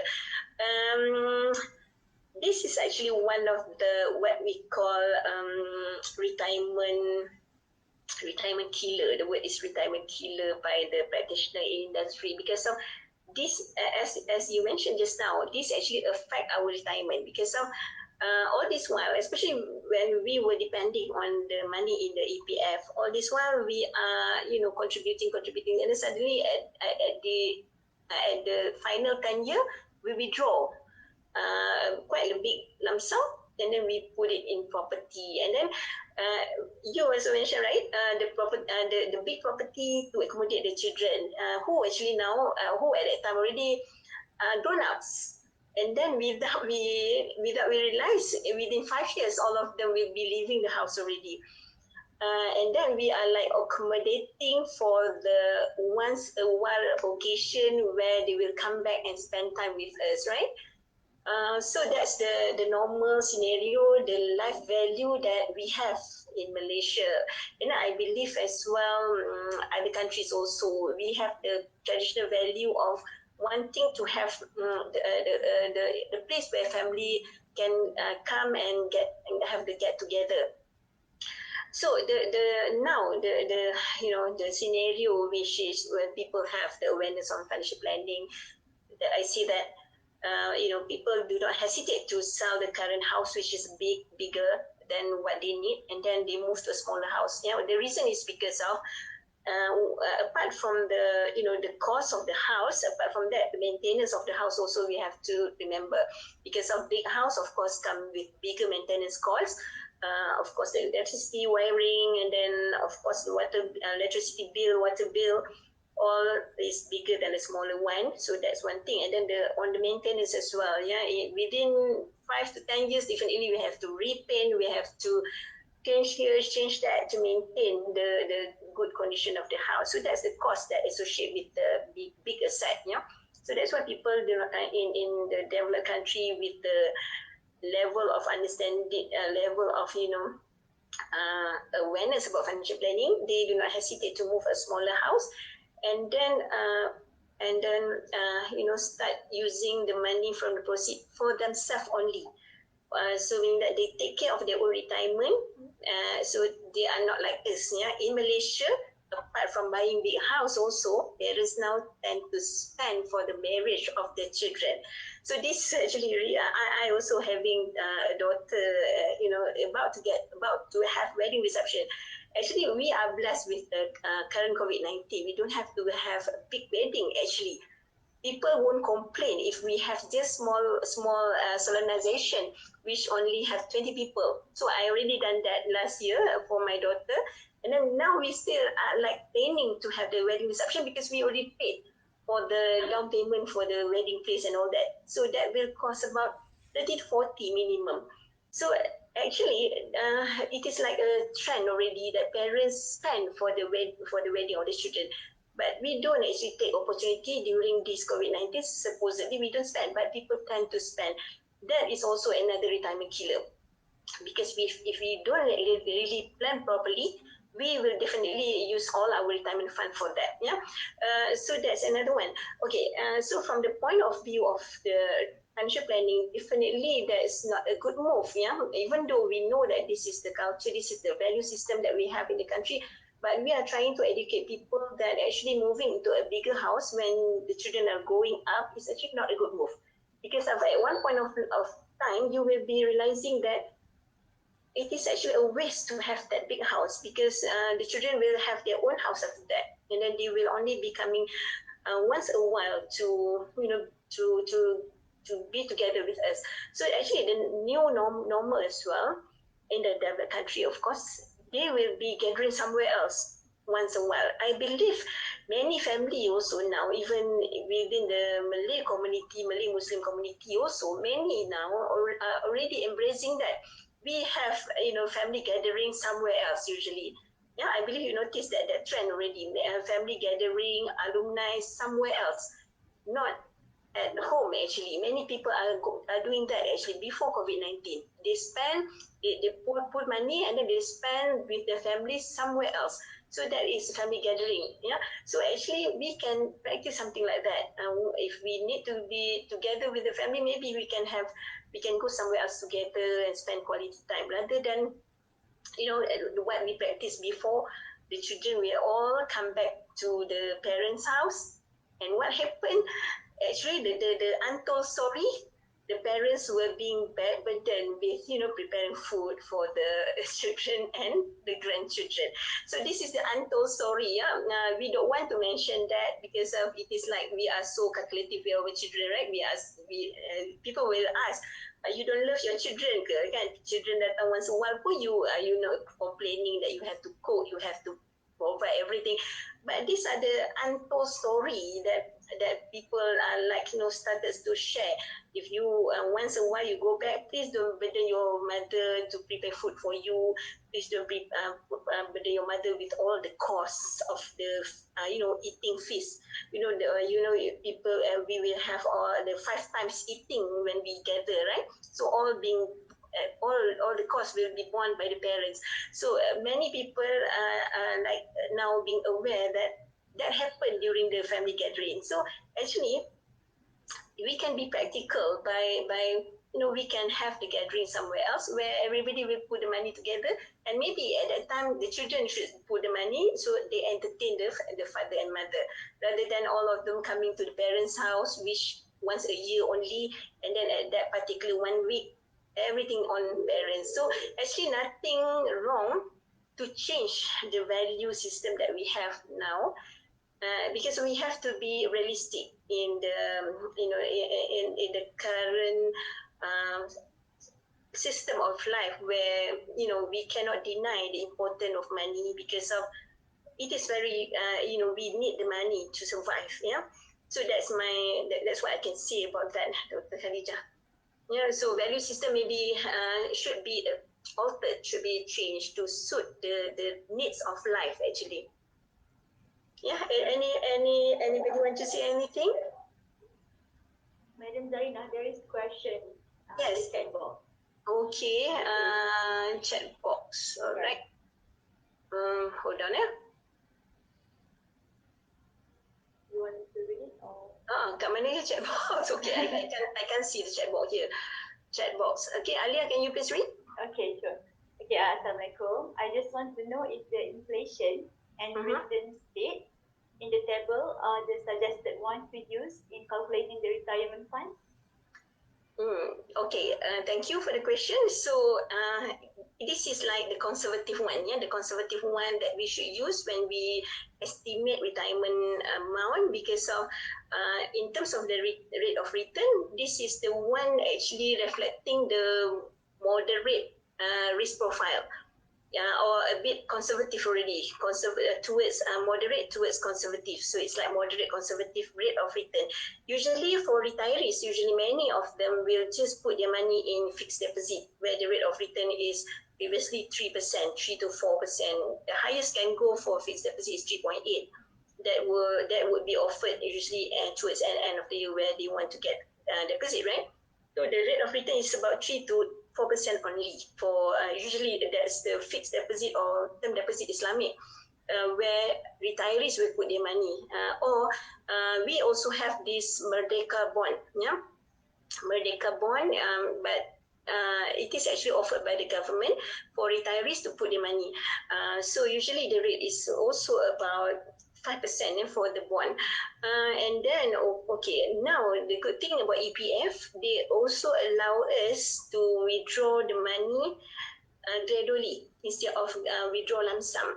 Yeah, so meaning that we can choose to let the money stay with EPF and let EPF manage for us, and then instead of withdraw lump sum, we can withdraw gradually. So the rate of return of EPF is also about 6%. Yeah, so that's why 6% I believe like the most suitable rate of return for pensioner. However, this is based on the like ordinary people which during post retirement they don't have multiple source of income, and then of course their risk profile also moderate to conservative. However, there are people, even though they retire, they have still the risk profile which is aggressive. So this is resulted from their financial position which is stable because of they have big fund in their retirement, and then because of they have still sources of income which is still uh, giving them the recurring income every month throughout their life. Yeah, maybe they have big business which give them the director fee, which give them the dividend to keep on supplying for their retirement. So people like this might have a higher risk profile. So maybe for them we can use 8 to 9% or even more based on their own rate of return. If let's say their business can give 20% return every month, then we can use that return rate of return to estimate their retirement fund. But of course, people like this do not have to worry. But to ensure that it will be sustainable, they have to have this calculation as well. Okay, so that is in terms of the rate of return, which I believe this is the for me it's justified because of EPF also give this average rate. Actually, after this I will show you the statistic about the rate of return of EPF, which is actually about 6%. So that is like justified to use 6%. If we use lower, definitely the figure would be more than this. So that's why if we withdraw the money from EPF, make sure that we can get an instrument that gives us better return than EPF. If not, better we let the money in EPF. Yeah, if we can't find a place that can give us good return. About inflation rate, as I mentioned, actually official rate is about 1 to 2 only official rate. The highest can be 2 point something, but not more than 3. So that's why when we calculate any fund, and then when we estimate inflation, we usually use 3% because of to be a bit conservative, to be not to underestimate the inflation rate. Yeah. However, as mentioned, if we are the ones subscribing luxury lifestyle, the inflation rate will be higher than Alright, so that's my justification for the inflation rate and return rate that I use here. Of course, if we use different rate, different figure that we will get. I will show you after this, yeah, when I show you the Excel. All right. Any more question or input? There is a few questions from Oh the yeah. chat box. All right. Alia, before we do that, can you allow 1 minute break? Yes, sure. Yeah, 1 minute break to stretch a while. 1 minute only. All right. Okay, bye. Okay, madam, sure.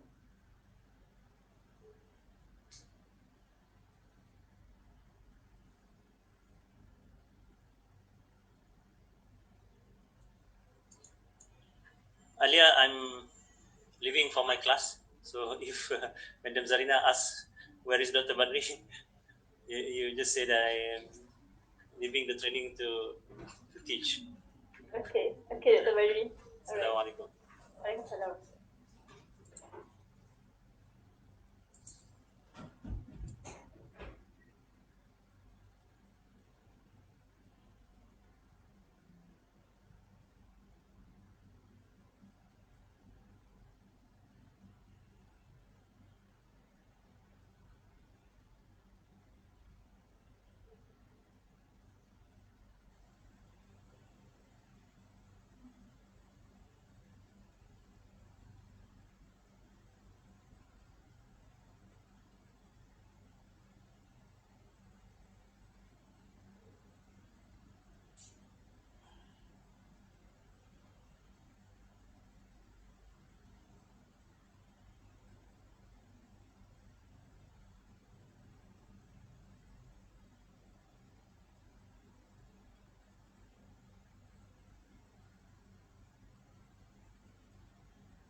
Okay, Assalamualaikum. I'm here. Okay, Sister Alia, what's the question that we have in the chat box? Okay, actually we have a few questions also from Facebook Live. Oh, Okay, I see. Yes, but okay, I'll read the one from chat box first, okay? All right. Okay, from Brother South Fishams, okay, Mr. South Fishams. Okay, where can we park our money to gain 6% of return rate? Do Madam have any suggestion? Okay, to get 6%. Now I have to answer immediately, right? Not to wait for the rest, right? Better like that so that we can, tackle all the question. Yeah, Alia. All right, to have 6% return, I would say that currently EPF is the best, and of course, ASB 1 and 2 is also still one of the best, yeah, because of there is no risk of the reduction of the value of money. There's no risk of the money become reduced in value because of 1 ringgit is 1 ringgit, right? For ASB and SB1, ASB and SB2, it is actually fixed. It is not variable price like other unit trusts. Yeah. So that's actually give a good safety value for our retirement fund. So that's why EPF and ASB and also tabung haji. But tabung haji now the rate of return is not really good. So in terms of the rate of return, EPF and ASB, I would say is the best and considered safe. Yeah. Of course, as I mentioned, there are many private mandate, for example, promise higher return. If you have the risk appetite, if you have the ability to stomach the risk, then it's all up to you to decide. Yeah, but if you ask me, my advice is you have to be willing to accept the risk as well. Yeah, in order to take the potential return that you expect. Okay, so I hope that answer my question, Brother Safisham. Is it okay, Brother Safisham? Any other than ASB or tabung haji? Any other than that, yeah. Of course, stock market, usually people say the rate is about more than 10%. You can get more than 10%, but of course you have to manage properly, and then you have to be able to identify the best stocks that can give you return which is stable, because of it is not easy actually to choose the best stock, yeah, because of I have a few friends in fund management industry, so I know how difficult for them to ensure the rate of return that we are getting from the fund. For example, you know that in PNB, for example, to ensure the 4.25 given recently, yeah, actually they struggle to get the best stocks to invest, yeah. And then other funds as well, unit trusts as well. Unit trust is now showing not a good return actually. So it's not easy to manage the fund, meaning that it's not easy to find a good stock that can give you good return.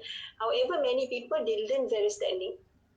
For example, they use KL screener, the stock screener to select the stock which is good, and then they claim they get good return as well. Yeah. Frankly speaking, I myself have difficulties in investing in stocks, so I suffer loss as well. And then throughout my experience managing my own fund, yeah, even though I have the knowledge in fundamental analysis, um, I would say that it's very difficult to ensure a sustainable return in the stock market. Yeah, sometimes it gives good return, sometimes it's very handsome return in one day, but without realizing, the next 3 months suffering worse than that in terms of rate. Yeah, let's say today enjoy 20% on top of the principal that we put yesterday, and then without realizing, next month we will suffering more than like double the rate. Yeah, so it's not easy to ensure that we can get sustainable rate. So that's why my advice, especially for retiree, find as a stable fund. So so as far that as I'm concerned, let it be in EPF better because it is guaranteed further by the government, and also in ASB because it is guaranteed by the government. Also tabung haji because it is guaranteed by the government. Because we need to ensure that the fund is sustainable. We cannot actually,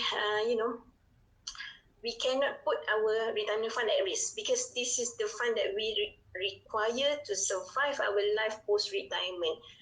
If we are still young, for the youngsters who are maybe following here, if you are still young, then now it's up to you to explore. Yeah, up to you to explore. But explore other investment with excess money. Yeah, it's not from the money that you need to keep for emergency. It's not the money that you need to keep for your retirement. Please don't disturb your retirement fund, and then have emergency fund in terms of at least 6 months of income. So if you are earning now, the youngster, if you are earning now 5,000, make sure at least you have 30,000 for 6 months of emergency situation. For example, COVID-19 have left many people with more than with no job for more than 1 year already. So if we follow the what mentioned in Surah Baqarah verse 240, uh, we should provide 1 year of income if we were living our family. So 1 year of income is really one good rule of thumb as well to be used for our emergency fund. So I would use 1 year of income. So let's say you are earning 5,000, make sure 60,000 in your emergency fund. Don't disturb that. Don't try to use that for your stock market exploration. Yeah. So if any of youngsters here want to explore stock market, make sure you use excess money, not the emergency fund and not the retirement fund. Right? Then explore stock market, learn whatever techniques that being shared with cough lah, and then whatever techniques, yeah, technical analysis without considering the fundamental. So you can do that, explore, yeah, and then learn the techniques. And then when you experience up and down the market, then only you can consider yourself an expert. Yeah, so that's my advice, that based on my experience of being old already in the world. Okay, I hope that answered the question. Yeah, the place, of course, there's varieties of place, but make sure that you learn before you enter the market. Okay, I hope that answer. Any more question before we move to Citalia? More question that you want to ask? Okay, there are 2 questions from FB Live. Okay. Okay, it's about gold. Is buying gold is good retirement planning? And is it the best way to use ICNR money to buy gold? Okay, only 2 questions. Alright. Buying gold, it is one type of investment that is popular now. Yeah. I would say you have to diversify. So maybe you can have out of total 100% of your asset, maybe 20% in gold, I would say. Yeah, not much because of, as I mentioned, gold now is an investment commodity that people use for investment. So when people started to invest using that asset to invest, so of course it will, the demand from the investor will push the price up. Then when there is something wrong in the market, then it will be going down. So the up and down of the price. So because of it is up and down, if you want to invest in gold, of course it is good because it has the intrinsic value. Yeah, at least if you are in need, even though the value is down, still you have something to be sold to get the money, right? So that is meant by intrinsic value. It has intrinsic value. So it is good to have investment in gold, but do it by dollar cost averaging as well. Yeah, as much as per what people advise you on whatever type of investment that is volatile, that you have to do dollar cost averaging. So the same goes to this gold as well. You have to do dollar cost averaging because of if you put, let's say you withdraw. Okay, the next question, whether it's good to use ICNAR. Let's say you now have ICNAR worth 60,000. If you use 60,000 to buy now, okay, now the price seems like to be at the lower side, but you never know, it maybe will be going further low. So let's say now you are buying at, let's say 240. Yeah, I think the price at the goldsmith, and then yeah, about that. Yeah, let's say you are buying now at 240. With 60,000, what you can buy is 250 gram. Yeah, 250 gram.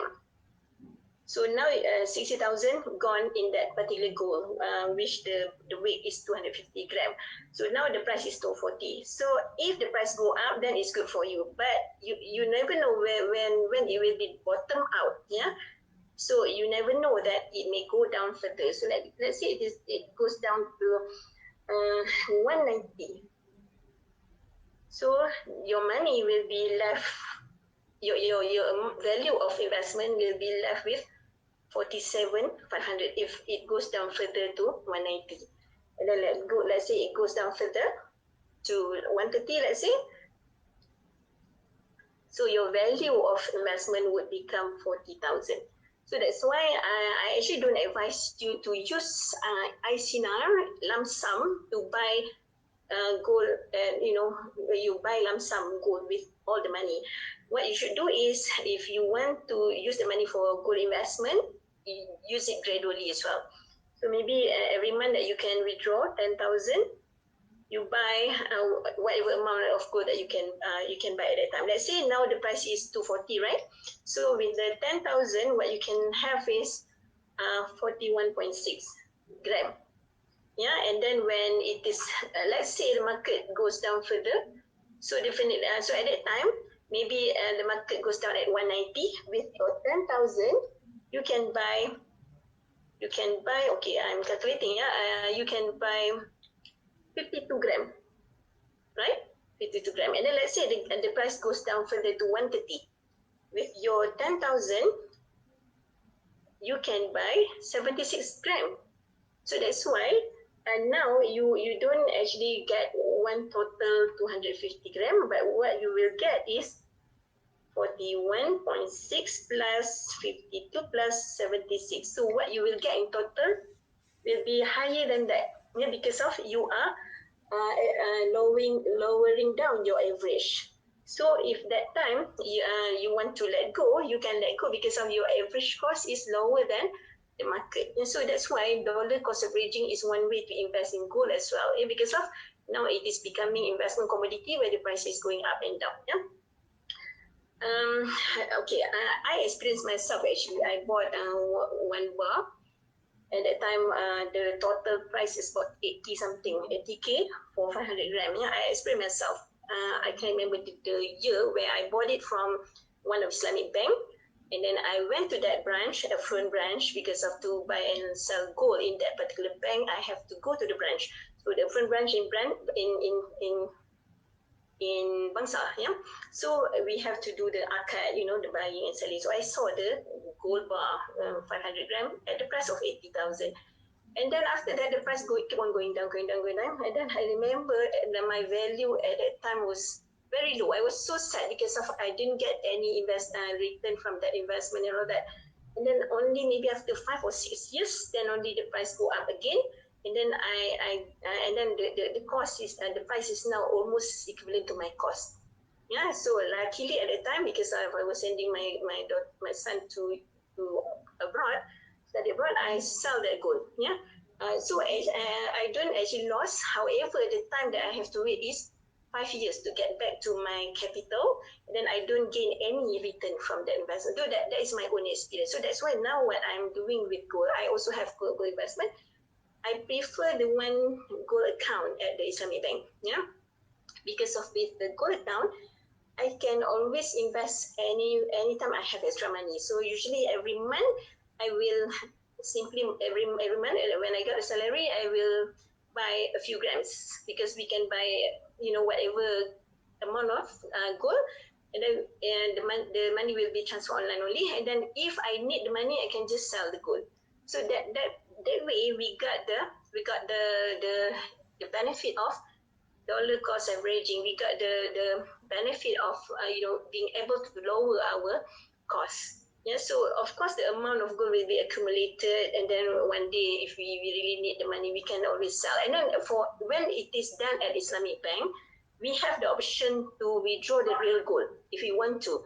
Yeah, because of the condition for the accounts to be Sharia compliant is the availability of gold to be withdrawn if the investor want to. So that's the condition to be Sharia compliant gold account. So that's why if we want to have the choice to withdraw, of course we have to reach a minimum amount of gold to be able to withdraw.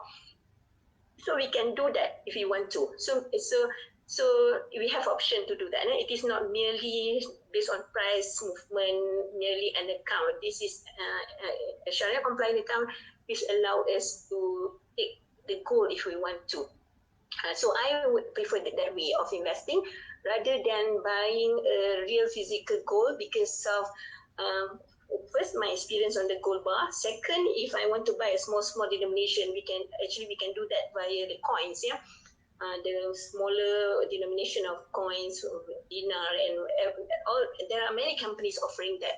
For me, I don't like the inconvenience, because of if we want to sell, we have to maybe find buyer, or we have to go to that particular company to sell our gold. And of course, there will be what they call it, like a cost that we have to bear as well. We have to remember that. And then the inconvenience of having to go to that place. And then one thing that we have to aware as well, some of the a few types of gold that is sold by those companies actually not really accepted by others. Maybe the goldsmith. Yeah, we cannot just go to, for example, one of the goldsmiths, and then we bring the gold, the coins or the gold wafer or the gold bar that we buy from the other companies. And not every goldsmith will accept.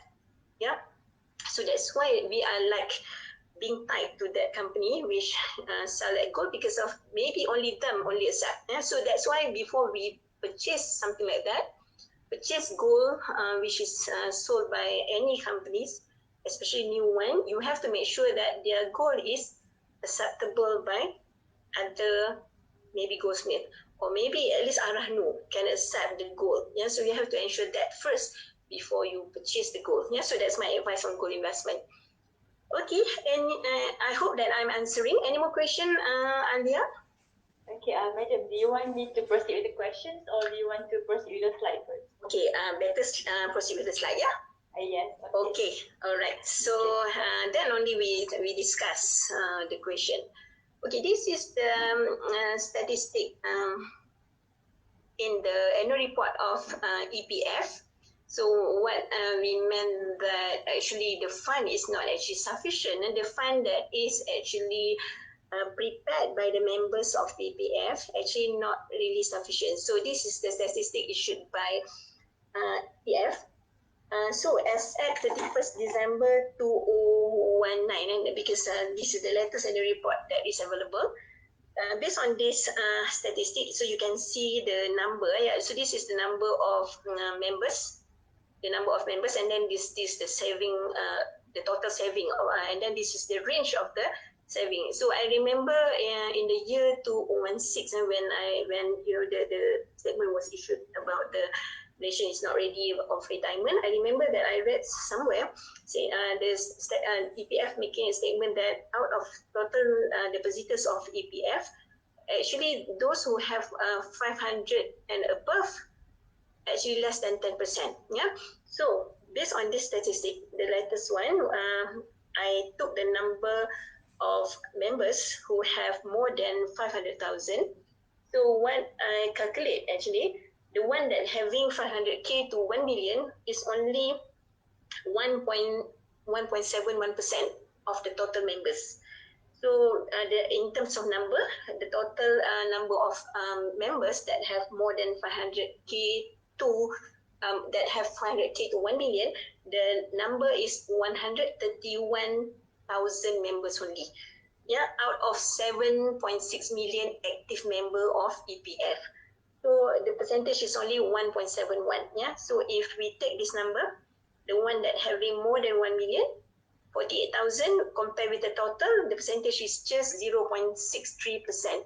So this is what actually the concern of EPF, yeah, about our preparedness to face retirement. Actually, those who are having, based on this statistic, those who are having more than 500K is actually only 2.3% of the depositors of EPF.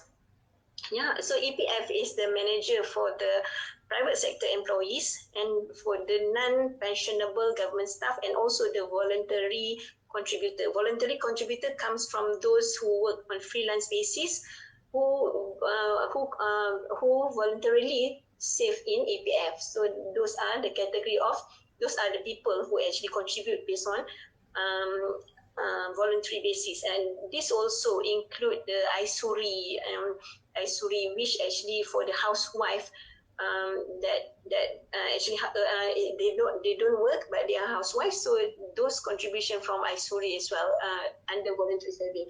So based on the total depositors, only 2.34 that have more than 500,000. So if you relate to the calculation that I show you, this one, this one. So you see that to be able to spend 5K a month for 10 years, you need 5 to 9,000.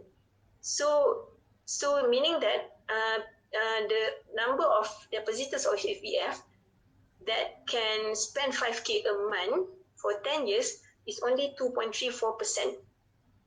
So I hope many of us here who are listening, I hope we are falling in that particular 2.34%. So meaning that we have more than 500K. If not, we have to do something with our retirement saving. Yeah? So definitely one of the ways, if we have to increase our saving, of course, part in EPF.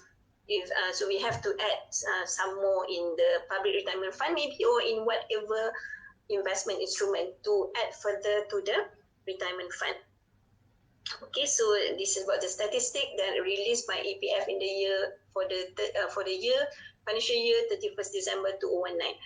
Okay, this is the rate of return that has been distributed, the dividend distributed by EPF from the year 1952 to 2020. So if you can see here, it is not bad actually. Actually, for the conventional saving, there is a guaranteed rate of return of 2.5%, and this is guaranteed under the EPF Act 1991.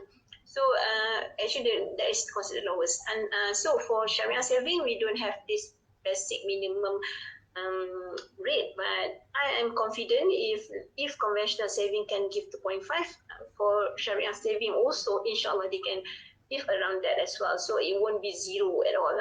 So what you have to understand is the money that you have in EPF won't be diluted in value because of it doesn't have the price for your money. Yeah? It will remain 1 ringgit. So even though there is no return, your value won't be going down. But of course, if you incorporate the impact of inflation, if the return is zero, definitely your purchasing power will be going down as well. So that's why you have to make sure at least the return is more than inflation. I believe that is the reason why it is a guaranteed return of 2.5% given, because of to ensure that the purchasing power of the depositor remain, because of this is based on the assumption that inflation rate is 2.5%. So if you see here in the year 1983, 1987, yeah, there were actually returns of 3.5% for this 4 years period. So it's considered good already for retiree actually. So that's why actually the average is about 6% throughout the 1952 till 2020. Right, for Sharia saving only 3 years. So this is the rate of return. This is I got from the website of EPF. So it's about 6 and recently 4.9, and then the highest one 6%. I have to check this figure because of this one actually 5%, not the 5.9 as per available in the website, right? But for me, it's good enough for retiree. Okay? At least it is higher than inflation rate, can ensure that your purchasing power is sustainable. Okay, so let us see what are the factors influencing retirement planning. Okay, so the factors that is influencing retirement planning is first the income that you have now. So of course, if you have good income, definitely your contribution into your retirement fund would be also good, right? Especially EPF, because it is mandatory. So for those who have awareness to create additional fund, definitely if they get good income, their investment also should be good. Yeah. So if you think that with good income you can spend luxuriously, so of course whatever available in EPF only that you will have for your retirement. So that's why actually the better income that we have, we supposed to put in our retirement, right? Okay, I want to relate to the Surah Yusuf verse 47, 49, yeah, when Prophet Yusuf was approached by the king of Egypt to interpret about the dream of seven fat cows being eaten by seven lean cows. So Prophet Yusuf interpret the dream by advising king of Egypt to cultivate to cultivate as usual for the first 7 years, because of there will come the next 7 years of drought, where whatever you save you will be used because of the harsh condition. So what does it mean here is when the situation is okay, so you should work as usual and then keep something to be used for the uncertainties. So there is interpretation as well by some of the tafsir Quran mentioned that about the amount that you should use, you should consume, the amount that you should eat. Yeah, in one of the tafsir I read that whatever that you should consume is just enough to make you like survive. So meaning that you have to really spend moderately.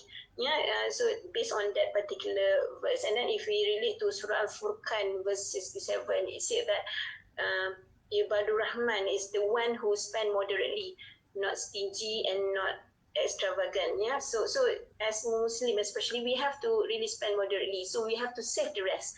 Yeah, so if we refer to Surah Yusuf, it mentioned that the need for us to save, because of there will come 7 years of drought that will make us use up all the saving that we keep for uncertainties, and then only what left with us is if we have portion that we keep for investment. So that is mentioned in the surah as well. So you have to keep something that you can replant. Yeah, it's like seed that you can replant, because of Prophet Yusuf mentioned there will come in after that the years where you will be harvesting the grapes, and then you should harvesting the grape and then press it to become drinks for you. So that is what mentioned in Surah Yusuf. So that's why when we talk about income, the more income that we earn, supposedly we save more for the uncertainties. Alright, so in terms of expenses, so of course it is related to income just now. If we have good income and we spend luxuriously as well, so definitely we want to able to have good saving or good investment for future. So definitely our retirement planning won't be, retirement fund won't be adequate if we spend a lot. So when we talk about this, our concern is on the lifestyle, especially what the youngsters have. The youngsters nowadays are associated to the culture of instant gratification, and they like to spend whatever they have now. So that is called instant gratification. They don't really think much about the future. For them, whatever they have should be enjoyed now. So this is reflected in the lifestyle of the youngsters, where it's like now everybody want to travel. One of the indicators, everybody want to travel, and then everybody want to have the best handphone, best smartphone, and then in terms of the attire also, they want to have the most expensive one. And then sometimes when they started working, they will buy the car, which actually they can't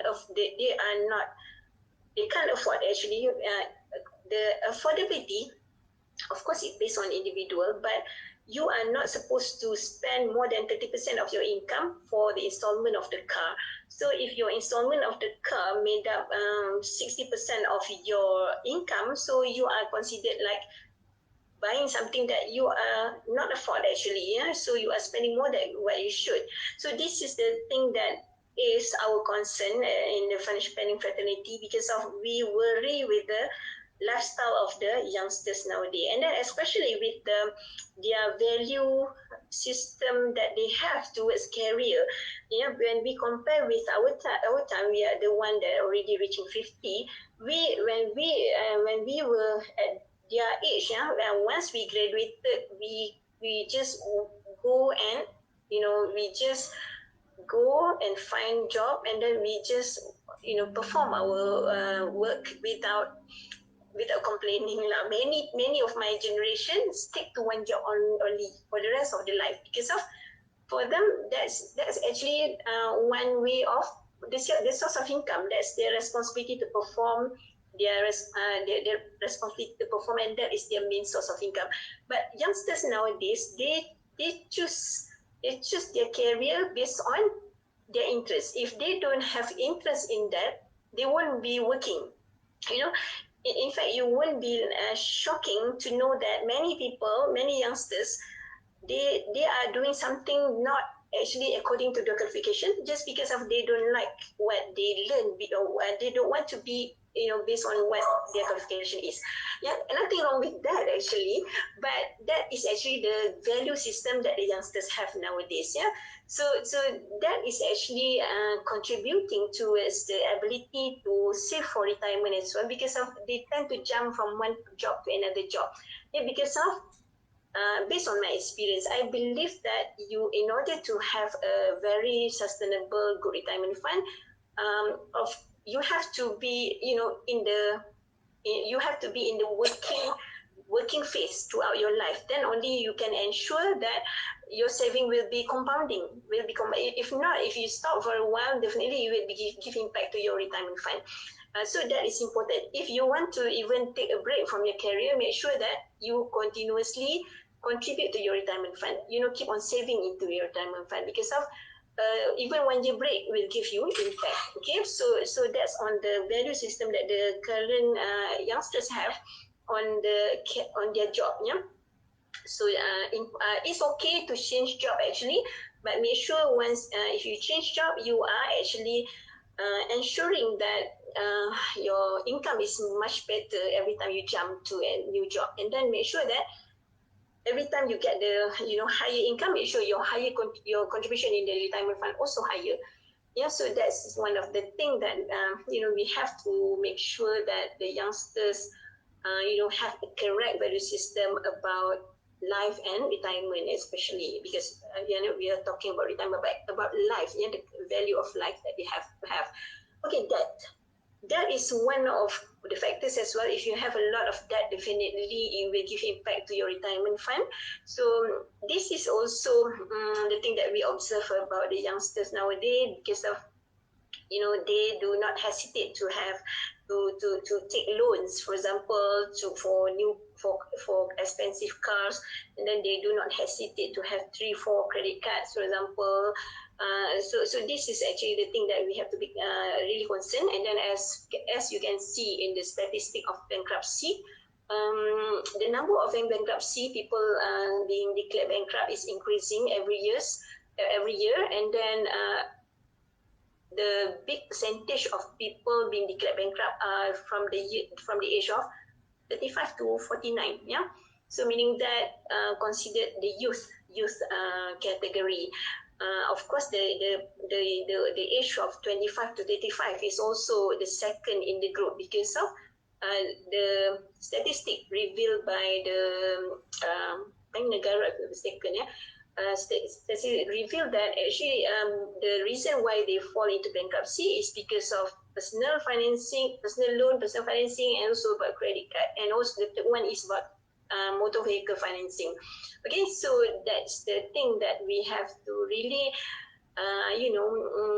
look into and advise our young generation, yeah, because this will give impact to their ability to retire comfortably. Okay, savings is also related to this. If you have good income, you have to save more, yeah. Okay, long-term living arrangements. So this is also the thing that we have to really look at, yeah. That's why when we talk about financial planning, it is about life planning actually. So the job that we choose actually from the beginning will dictate, yeah, whether we would be able to have comfortable retirement or not. And then I learned one good thing from one of my friends who just choose to retire early. She shared with me that she said that every time when she started working 30 years back, she said she always aimed that she want to be the best in that work, in that particular job. For example, if she was one of the one work in the audit firm, she said that when she joined the audit firm, she aimed to be the partner of that audit firm. And then after that, when she worked in the bank, if she is in the risk department, for example, risk management, she aimed to be the chief risk officer. So that's the aim that you have to have in working, so that you will work hard to get to be the best. Yeah, of course, it will be reflected by your income as well.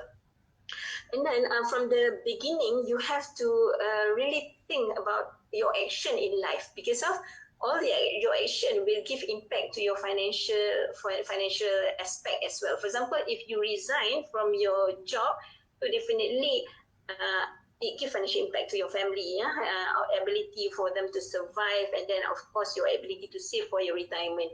So all those action that you take in life will give impact to your financial aspect. So be mindful of what you do in your life, because of financial planning is called life planning as well. And then this will include as well the decision when to get married, when to have children, and then for example, nowadays people like easily make decision to divorce, yeah. This is also one of the things that you have to be carefully think of, because of divorce will give impact to your financial life. Yeah, definitely everything maybe have to be divided into two, and then because of the forever fighting against rights and responsibility, definitely it will give impact to your financial life as well. And then finally, about estate planning. Estate planning, what is succession planning? So if let's say you want to give the best to your family, you want to leave a good inheritance for your family, it's good for you to think of all aspects of your financial matters here. Yeah. Okay, I remember people sharing about, in some community, they talk about, in some community, when there is a death of the father, the death of the father will create 3 millionaires, the millionaires of among the children. Yeah, so when the father pass away, the children will become millionaire, because of the father usually have insurance policy. But in our community, when a father pass away, there are family where the surviving spouse, the wife will become poor. and then the children will become poor as well. Yeah, so this is the one of the most important thing that we have to really consider in life. So that's why some of the scholars say that takaful is actually compulsory for Muslim. Yeah, because of we need to provide adequately for our family in the case of if we face premature death, or a situation that we cannot work anymore, total permanent disability, nauzubillah. So these are the things that we have to plan properly, think carefully, because of it give impact to our retirement planning. Right, so these are actually the explanation, but okay, I already mentioned this. Okay, I would like to highlight this, and this is related to what we discussed earlier. Long-term living arrangement, apart from the job that you choose, it is also about the house that you own, where you want to buy the house, and what type of house that you want to buy. So because it gives impact to your life, and of course about your future retirement life. As per what we discussed earlier, if let's say at the late stage of your life suddenly you want to have a big comfortable house, of course it will give impact to your retirement. But if you plan properly, then never mind, you can proceed. But if that will give impact to your retirement fund, so you have to think carefully of that. And then the another concern is who will take care of your chores. When you are already reaching retirement, having good big house actually require maintenance, as I mentioned, maintenance of to ensure that any defects will be taken care. And then not only that, the maintenance to clean the house as well have to be thought of.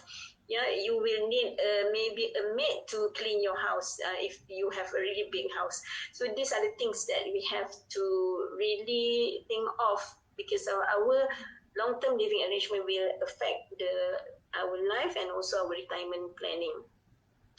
Okay, what are the risks affecting retirement planning? Okay, what are the risks? Okay, these are the risk is about inflation rate, return rates, interest rates, and forex rates. Yeah, of course, all the this is related to when we have retirement planning. Definitely, we need to invest the money or save the money somewhere, and then all this will be risking um, our retirement fund. Of course, inflation rate, if it is more than 3%, definitely it will be eating up the value of money. Yeah, it will be reducing our purchasing power. And then return rate is, if we can't get 6% that we estimate earlier, definitely it will be making our sustainability of the fund shorter. Yeah, and then about interest rate, if we let's say have interest rate goes up, so definitely the installment that we have to pay for our home financing also goes up. Yeah, so let's say at the age of 40 something only we build the big house, of course it will increase further the installment amount if it is based on financing. Yeah, so if we can buy we can arrange for maybe a few installment only, then it's good. Yeah, so if you have the money, then you can proceed. But if you have to depends on loan or financing, of course we have to think carefully. Okay, forex rate, of course, when you let's say invest the money in investment instrument that is exposed to overseas market, definitely forex rate would be affecting your investment as well. Okay, apart from this, all the rates that is affecting your retirement fund, the things that will affect your retirement goals as well. I would like to share what I read from one article by CIMB actually. Yeah, one of the things that will affect your retirement plan is if you have no goals, no proper goals, or no proper plan. Yeah, if you don't have plan, and then that will make you do not aware of your action. Maybe in the middle suddenly you think of going abroad, one whole family. So that will of course involve 100,000 maybe. So it will give impact to your retirement. So if you don't plan properly, sometimes you may do something which is affecting the amount of money that you have. Yeah, or suddenly you sell the house and then you buy a bigger house, which without considering the cost involved, or maybe buying a new car. Yes. Have we mentioned about our health? Because when we retire, as we grow old, we may have some kind of sickness that we inherit. So have we been focusing on that? Because health is also one of the parts that eating up our saving for the retirement. Okay. On that. All right. So I got your question that, okay, if we have a house and then you're saying about what? Our health condition as well, right? Yeah, health condition. We may be healthy at the moment, Yeah. but then sometimes we may get cancer. We never know. Suddenly we know that we some kind of sickness that may eat up our saving. So how do we plan for that? The unexpected expenses that we didn't plan very well for the retirement. That Thank we you. not take into consideration. Good question, Dr. Sitisra. Yeah, very good question. Actually, about the property that we have, and we let's say we suddenly just bought a property where we have to commit with the installment for the rest of our life, or to the when until we reach 70. Sometimes now the maximum age. Yeah. So if we want to commit for home financing, make sure that it has to be completely paid upon our retirement. Yeah, please don't take longer than that, because we don't want to be in a situation that we will not be able to pay, because it will be very risky, because you know that if we have financing with the financial institution, they will not be hesitate to ask us to move out, because they will auction our house if we fail to pay. Yeah? Okay, so that's why we have to make sure that we will be completely pay if you want to buy a new house. The tenure should be just before our retirement, or upon our retirement, we already completely pay. Yeah? About the health condition, so this is the thing that we have to plan actually. That's why I want to relate to the one that I shared. A few scholars say that takaful is compulsory. Yeah? So actually, takaful is the best instrument if you want to protect yourself from the risk of being diagnosed with critical illness. Yeah, because of critical illness can result in maybe the total permanent disability, or a situation where you have to keep on visiting the doctors, the physicians, to get treatment. Treatment for cancer is actually really killing, yeah, because it's huge. But of course, many people say that we have public hospital to go to if you want to spend, yeah. But again, we have to realize that in public hospital, of course, the treatment is also good, and sometimes say that it's better because of all the professionals of the what they call it, specialists are there. However, you have to realize about the waiting. You have to wait. You have to queue to get yourself being treated, and because of everybody will be. It is like a public place. So that's why many people prefer to have the ability to opt for the private hospital, because the waiting time is shorter, and then you can get treatment as soon as you need it. So that's the situation. So you are right that actually being diagnosed with critical illness definitely will affect your retirement planning. So that's why it's good to subscribe to takaful. It's good to participate to a takaful scheme, because of it can help you mitigate the risk of your money being affected because of your health condition. So make sure when you are still young, when you are still healthy, subscribe takaful, participate in takaful. Yeah, because of the younger you are, when you participate in takaful, definitely the cost or the contribution amount will be lower. Yeah, and because of the way it is, the amount of contribution is calculated. Of course, it is based on your age. The older you are, definitely it will be more expensive. And then the one that we afraid of is when you get older, then you will get all the the symptom of illness.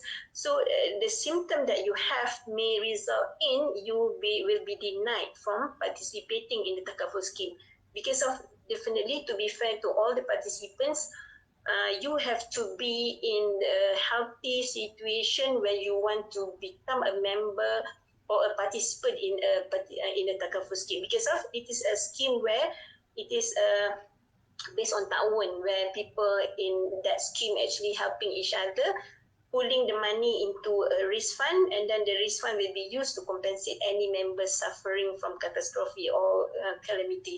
So you have to make sure that you are in healthy condition, then only you will be getting to be in the scheme. Yeah. So that's why for the youngsters especially, we as parents, we have to already advise them to participate in takaful, because this is very important to make sure that if they are diagnosed with critical illness, then the cost will be taken care by takaful. So for us, if we are already at the late stage where we already having something, maybe we already have diabetic, we have high blood pressure, for example, of course, it is quite difficult to get the coverage, but we can try, because of some of the takaful operator, some of the products allow us to can accept, but of course with the loading, maybe we have to pay a higher contribution to be covered, and then the possibility of that particular disease not being covered is there, because of maybe we have diabetic, so of course diabetic will not be covered, but the rest of the things, for example, the one that we're afraid of, cancer, will still be covered if we currently only have diabetic. So we can try apply for a takaful scheme, and now people talk about takaful product. Actually, when we talk about takaful, the terms that we should use, it is a takaful scheme, because of it is a scheme of helping each other. All right, so we can actually, so what I want to say here is participate in takaful to make sure that if we have any unexpected disease, then our saving will not be affected, because of we have takaful that can pay for our hospital costs, and then if we have really critical illness, then we will get compensation. The coverage will cover, we give us the amount of money we require, where we can use it to pay for somebody to take care of us. Yeah, so that's the importance of takaful. So I would advise everybody subscribe takaful, because of this is one way to ensure that your retirement fund won't be affected if your health started to deteriorate. Okay, so I hope I'm answering your question, Siti Suraya, Dr. Siti Suraya. But madam, I just want to add a bit. I mean Okay. that at this, for example, Okay. dah nak retire ni, dah umur 40 plus ni. I mean, Okay, doktor. nak dapatkan insurans baru, nak ambil health insurance tu, the likelihood is low, because ada yang dah ada darah tinggi lah, diabetic especially, right? So macam tak nampak jalan kalau dah ada. If you already have that, right, nak buat takaful sekarang ni macam not an option lah. Yes. So then how? Alright. Dr. Zarina, I'm not a doctor. Okay. Okay, but then just to add what Dr. Kharija or Sister Kharija mentioned just now. Okay, those who have takaful also, the coverage is not beyond age 70, but then just now you showed the lifespan is beyond 70 for us, right? So what happened if suddenly we were diagnosed with some kind of critical illness after the age of 70? So that the time when all the saving eaten up by this sickness, Yeah. hospitalization of that. Well, I understand that, Raya, your concern. I have that concern as well. Okay, actually, takaful products now, takaful scheme now, they have the option to be covered until 80 years old, or now even some 100 years old. Yeah. So now maybe that's why takaful plan is not static. Actually, it should be revised according to our age and our needs. So that's why it's good to engage financial planner, and then if you maybe have good agents, then you have to maybe have a time where you review your policy, because of if let's say you don't want to be at risk above 70, and let's say the current the current certificate that you have only cover to 70, so maybe you should consider participating in a new one which give you additional coverage until the age of 80 maybe, because of their arm, so 80 is actually good enough. And as I mentioned, there are actually certificate that are actually a cover product that cover up to the age of 100 as well. So maybe you should consider that as well. If that is your concern, that you might be outlive, your longevity might be until the age, you might be still living until the age of 100 maybe. Yeah, so that should be one of the consideration. Other than and then if the next question, if we are already having the all the disease that definitely will make resulted in our application will be denied by Takaful. So there's one option actually in the market. It is something like a crowdfunding or sharing scheme. Yeah, actually just being shared with me by one of the industry practitioner. So the name of that particular name is, hold on. You hold on, yeah. I tried to find the name of that particular product. Yeah? Actually, it is like just sharing scheme where you can participate in that scheme and then without having to go through the medical checkup. So meaning that they cover everybody that require the protection. So it is like a scheme where everybody helping each other. So in the market currently we have like crowdfunding that actually use the money to build house for the B40 community, for the poor community. So we have something like that in the protection area as well. So let me find the name of that scheme. It is like, hold on, I can't find the name of that scheme. I already forgot. Just mentioned to me actually recently. Something shared for protect share or something like that. Actually, but they don't look at the risk that you the illness that you have, because of they accept you as the one of the participants. So you will have to contribute a bit, and then the fund will be used to compensate any members that is suffering from the any illness. So this is like just a sharing scheme, but it is said that it is approved. I can't find the name. I will maybe how to share this. Yeah, maybe you can contact me later. I can share the name of that particular scheme. Yeah, but I have to ensure it's a validity in the market as well, to ensure that you won't be joining a scheme which is not being approved by the authorities. Yeah. So this is just recently shared, but contact me after this so that I can share with you the name of that scheme, yeah. So that can help those maybe with already illness then cannot get the Takaful protection. Maybe you can participate in that scheme. Okay. So that's the thing that I can answer now about that, yeah. Because of course that is why we are advising the people to participate in Takaful when you are still young, when you are still healthy. Yeah, where of course when you already suffering from disease is quite difficult. Yeah, but we have that option now. As I mentioned, there is a scheme helping each other that actually allow anybody to participate, and then they will use the contribution of all members to compensate the one that's suffering the any illness. Yeah, so I will share the name later because I can't find it now, and I also forgot about the name now. Okay, so I hope that helped to to give you some relief that actually there are something like that in the market already. It is like khairat scheme, and before this khairat scheme is just for the funeral expenses only. So now they like extend further the service to cover the medical costs as well, because of they understand the situation that our people are having now, and not many are having the Takaful certificate actually. Okay, that is actually want to relate to as well as the latest statistic, the latest penetration rate of Takaful in Malaysia is only 16%. Yeah, that's very sad actually, because of I remember I read the report after 20 years Takaful industry in the market, meaning that in the year 2004. Takaful, the first Takaful operator established in the year 1984. In the year 2004, there's a report published by Negara. At that time, the penetration rate is 14%.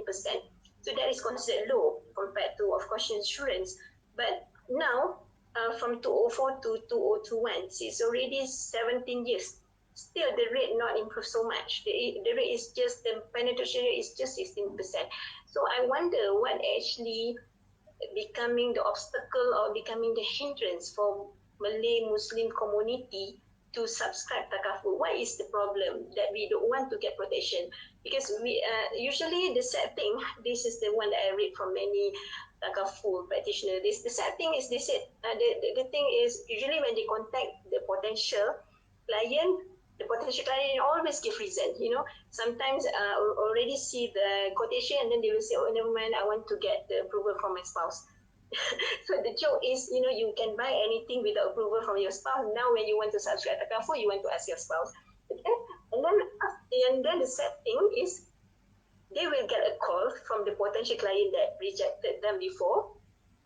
They will get a call from that particular potential client to participate now because of they already diagnosed with critical illness. So that is a sad thing because of now with you already diagnosed with certain illness, definitely your application would be rejected. So that is the situation, yeah. And then sometimes they get call from the widow, yeah, asking whether the the deceased husband ever have takaful because of maybe the wife, the widow aware that the husband did mention about the takaful, but when they call the agent, actually the agent said no, actually your husband didn't actually subscribe, didn't actually pay because of he just got the quotation and then he's silent. So that is the scenario. So the sad thing that takaful agents and then even financial planners share about the response of people when they advise about takaful. Many give all sort of reason to not subscribe, to not accepting the proposal. But when they have problem, only they think about the importance of takaful. So that's why for us, for my generation, please advise our children subscribe takaful when you are young. Yeah, when you just have your own money, 24-year-old started working, have your first takaful plan, right? So that's the thing that I can say, Sister Siti Suraya and Sister Khadijah. Yeah, but contact me later. I will share with you the name of the scheme that can help everybody with the. But I have to share I have to check the validity of that scheme first. Okay, Thank you, madam. welcome. Okay, I think not to do this one because word puzzle. Okay, just want to show you the Excel on the calculation. So okay, this is the 5 steps that we will do in order to determine our amount of retirement fund. Yeah. So the first step that we have to do is identify the retirement income that we need, and then after that we have to calculate the lump sum needed to fund the retirement income. Okay, let's say the first step is to identify what are the amount needed for 1 year. Yeah. So based on our current way of life, and now let's say now based on your salary of 10,000, you are using 8,000 of it for the expenditure. So you want to use that 8,000 as the benchmark that you will need 8,000 as well. Even of course when we retire, maybe some of the expenses that we can eliminate, there are expenses that we can eliminate. For example, if our housing loan is only up to the retirement age, so definitely we can eliminate the amount that we allocate for the installment. So that is one of the example of the thing that we can eliminate. And then maybe expenses related to the working life, for example the personal pocket money that we use when we go out to work, the daily luncheon with friends. So maybe we can reduce. Of course, we want to continue life where we can meet friends and have lunch and once a while, but the amount can be reduced, right? And then also maybe the petroleum, the petrol cost for your car when you travel with car, or the amount that you pay for maybe the parking and the maintenance of car. I would say if you want to maintain the car, maintenance would have to be remain in your cash flow actually. So you have and then okay, while eliminating some things that you can eliminate, while eliminating something that you can already delete from your list of cash outflow, you have to remember at post-retirement life, there are maybe things that you have to include. Example, having good food to make sure that you are in good health, or maybe the medicine and supplement that you want to include. Yeah, so there are things, especially about the healthcare that you may require if you have certain illness, right? So you have to incorporate that one. So that would be the process to identify retirement income needed, right? So that would be on 1 year basis usually, because it's easier to get an amount for 1 year based on the current our lifestyle. And then after that, we have to calculate the lump sum needed to fund the retirement income. So meaning that if we already get the monthly and yearly, let's say 8,000 per month, which resulted in 1 year, our requirement would be 96,000. Let's say 8,000 a month. So of course, in 1 year, it would be 96,000 that is required. So 96,000 is actually at current value, because of we are using the base of current lifestyle and then current value of money. So definitely the next step is to find the future value of that 96,000, right? Future value of that 96,000, and then after that, when we get the future value, of course, by incorporating the inflation rate, after that we have to calculate the lump sum which is required for whatever amount of years that we will have to spend post-retirement. Let's say 20 years or 30 years or 40 years. So we have to calculate what is the lump sum, which is called nest egg. Yeah? Nest egg. So the lump sum that you will be required to be able to use for the next 20 years or 30 years or whatever, 40 years maybe. So you have to calculate that. And then after that, you have to identify whether you have available retirement asset, or in this case, if you have EPF, you have to estimate available retirement asset upon retirement. So meaning that what will be the value of your EPF when you retire. Okay, and then after that, you identify the funding gap. You should compare this figure, the amount that you require and the amount that is available in your retirement assets. Then you will find the gap. Once you get the gap, then you have to calculate backward how much that you need to invest based on monthly or annually to fill up the gap. Yeah, determine the amount to invest. Okay, to do this, I would like to share with you the Excel calculation. Alright, so let me share the Excel file. Okay, this is the my calculation on the retirement fund, and then this is the thing that I teach to the participants of the certification program in financial planning. So this is one of the plan that that they need the financial planner to be, the financial planner wannabe, they need to be able to calculate this retirement fund, because of this is one of the plans that they need to advise the client to have. Yeah, so that's why this calculation is the one being learned at the financial planning professional program as well. So this is how the steps is done. Yeah, so the first one, of course, you have to identify the retirement income needed. So here I put 10,000, and then let's say now the age is 53. Okay, is it okay to use 53, or you want a lower age? And would you want to use your maybe your age as example? Okay, I put a lower age. Yeah, let's say okay, 48. 47, 48. All right, I take 48. Yeah. Okay, let's say 48. So here you will be retiring at the age of 60. So you have 12 years to go. Yeah, 12 years to go to work and still accumulating your fund. Okay, let's say you want to spend 10 months. You want to have a money 10,000 a month. So and then your lifespan would be 20 years post retirement, so meaning that you expect to be living until the age of 80. All right, so based on the 10,000, so of course annually it would be 120. Yeah, so this is the first step to calculate the future value. So now this is based on current value, 10,000, and then for 1 year it would become 120. So as I mentioned, we have to incorporate the inflation, so which is I'm using 3%. So for the next 12 years, the 120 would become 171. Yeah.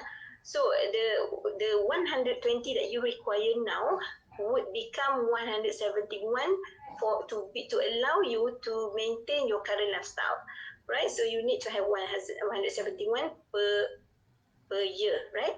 Okay, so now, okay, I actually allocate if you have current current house that maybe you rented out. So if you have that, definitely this will reduce the amount that you require on yearly basis. Okay, so let's say you have a house, let's say in Gombak, that you rent out at 1,000 a month, which is 12,000 a year. So, and then we estimate that the rental would increase at 3%. So in 12 years time, the rental income that you can expect, yeah, of course, it might not be true, but based on our assumption of 3%, maybe you can get 17,000 a year from your rented house, yeah. So if you have, right, so this will actually reduce the amount that you require because of you already get another source of income for your retirement life. Okay, so this would allow you to have a smaller amount. Okay, so that's why I just allocate one portion where you can put your maybe new stream of income that you can add to your retirement needs. Okay, so if you don't have, just put it zero. Okay, so that would result in zero from rental. So now you still need 171. So this is only for 1 year when you are at 60 because of it is inflated due to inflation. Okay, so now we want to calculate what is the lump sum needed for the retirement. So how much is required for you to be able to withdraw 171 per year so that you can spend for your retirement. So okay, now I'm using the inflation adjusted return that I calculate just now earlier when I show you the calculation. 6% post retirement return, meaning that the rate of return when you retired 6%, and then 3% of inflation. So inflation adjusted return is 2.913. So I use that rate here. So that would result in the fund that you require is 2.6 million. So it's quite it's quite scary to see the figure. Okay, so this is based on capital liquidation method, which means that by using what capital liquidation method means that this capital liquidation means that the capital here, that this is the capital that you calculate, meaning that the nest egg that you calculate that you need to have upon retirement. When you reach 60, you have to have this 2.6 million if you want to spend with the current lifestyle of 10,000 a month, right? Okay, so you have to have 2.6 million. This will allow you to live for 20 years. Okay, another option that we have is capital intact method, right? Capital liquidation means this capital will be liquidated throughout the period. So meaning that at the end of 20 years, you will be finishing up your fund. Meaning that this amount will be finished by the time at the end of 20 years, right? So if you outlive your plan, let's say you plan for 20 years post-retirement, suddenly you survive until the age of 81, definitely you won't have any anymore. If the situation is like this, just 6% return and 3% inflation, so you won't have any more, only for 20 years. So this is what we call capital liquidation method. Another way is to develop a capital intact fund. So as the name implies, capital intact is giving you a fund which will be intact, which will be remaining intact forever. Yeah, so the calculation is using the perpetual method, where you take the same amount that you need here, 171,091, then you just divide with the with the rate of inflation adjusted return just now. You take this one, divide by this one, so the amount that you need to have is 5 million. So what does it mean by this capital intact is, when you have this fund and then you put it an investment instrument or maybe various investment instrument, which the total portfolio with 5.87 million at when you are reaching the age of 60. You put that in investment in a portfolio that gives you 6%. So this will result in a return. So this allow you to withdraw 171,091, of course, at the increase at a value which is increasing with 3% inflation. So this fund will be intact, will be there forever because of what you are using is just the return of this fund. What you are using is just the return of this fund. So this fund will be intact for you. So for Muslim, we always advise the financial planner to use this calculation because of this will allow them to maybe come up with the wakaf fund later. So meaning that if after you already about to pass away, maybe you are already you realize that one day you will be passing away. If you have this fund in your retirement fund, so you can tell your children, okay, you can divide, or maybe you can create wakaf out of the fund because of this fund is intact forever. If you keep monitor that your withdrawal won't be more than this, and then of course when you have to monitor the return and the inflation rate as well, yeah. So this fund will be intact. Of course, it's huge, right? But some people do have this, yeah. Okay, so if you want to have something that just enough for your own use until the end of your life, 20 years post-retirement, then this fund is enough. Okay, so it's scary, right? So that's why it can be modified, yeah, of course. If let's say this is actually something that to guide you as per what the table that I produced that I showed you earlier. So definitely, if you look at your EPF and you calculate your EPF that it won't be reaching this amount, definitely you can reduce your expectation. Of course, this one can be maybe 8,000. So definitely the amount would be much lesser, yeah, 2.1 only instead of 2.6. Okay, let me change back to 10,000 so that we see the example of it. Okay, now I want to show you how to, so now you understand that there are two options for you. One is capital allocation, which is 2.6 million, and another one is capital intact, which is 5.8 million. That you need to establish when you need to have upon your retirement age at 60. And now what you have to do is you have to calculate how much your available assets. So now all of us have EPF, right? So now let's say this is your salary, right? 10,120. You forget about whatever bonus or maybe whatever additional sagu hati from the government. Madam? Just yes. Just to confirm, the EPF, for example, 13% employees contribution is based on basic or gross? It should be basic or gross. It should be based on the gross. Whether the banyak allowance kan? Yeah. Basic or gross then? This one take at the basic. Depends on the basic, yeah. Alright, thank you. Because of sometimes the allowance that we get is because of our position in the post. Yeah. It's not fixed. Yeah. So the argument is it's not fixed. But if you know that the fixed allowance, for example, the housing allowance, you can include that in your basic salary. But of course, you have to look whether the employer, the EPF contribution is actually based on your basic or I believe it's on basic. I'm actually a contract staff, so I don't really know what is actually enjoyed by the full-time staff. Right? So you should adjust the figure to suit your the one that you receive from the IIUM. Right, so if 13%, then you can put 13%.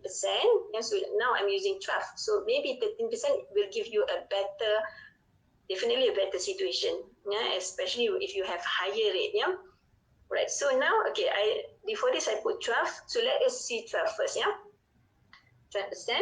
So with the current salary of 120, so this is the current deduction and the current contribution from the employer. So now I assume, let's see, what is the amount here to use? 500,000 is it quite ambitious, or for somebody with at the age of 48, is it quite ambitious, or I want better use lower one? Okay, I just take it as 500. Let's say this 500 is the current outstanding amount of your EPF. So this one you can get from printing your, of course, going to your I account. Yes, and then look at the current outstanding. So put the figure here. Yeah, put the figure here.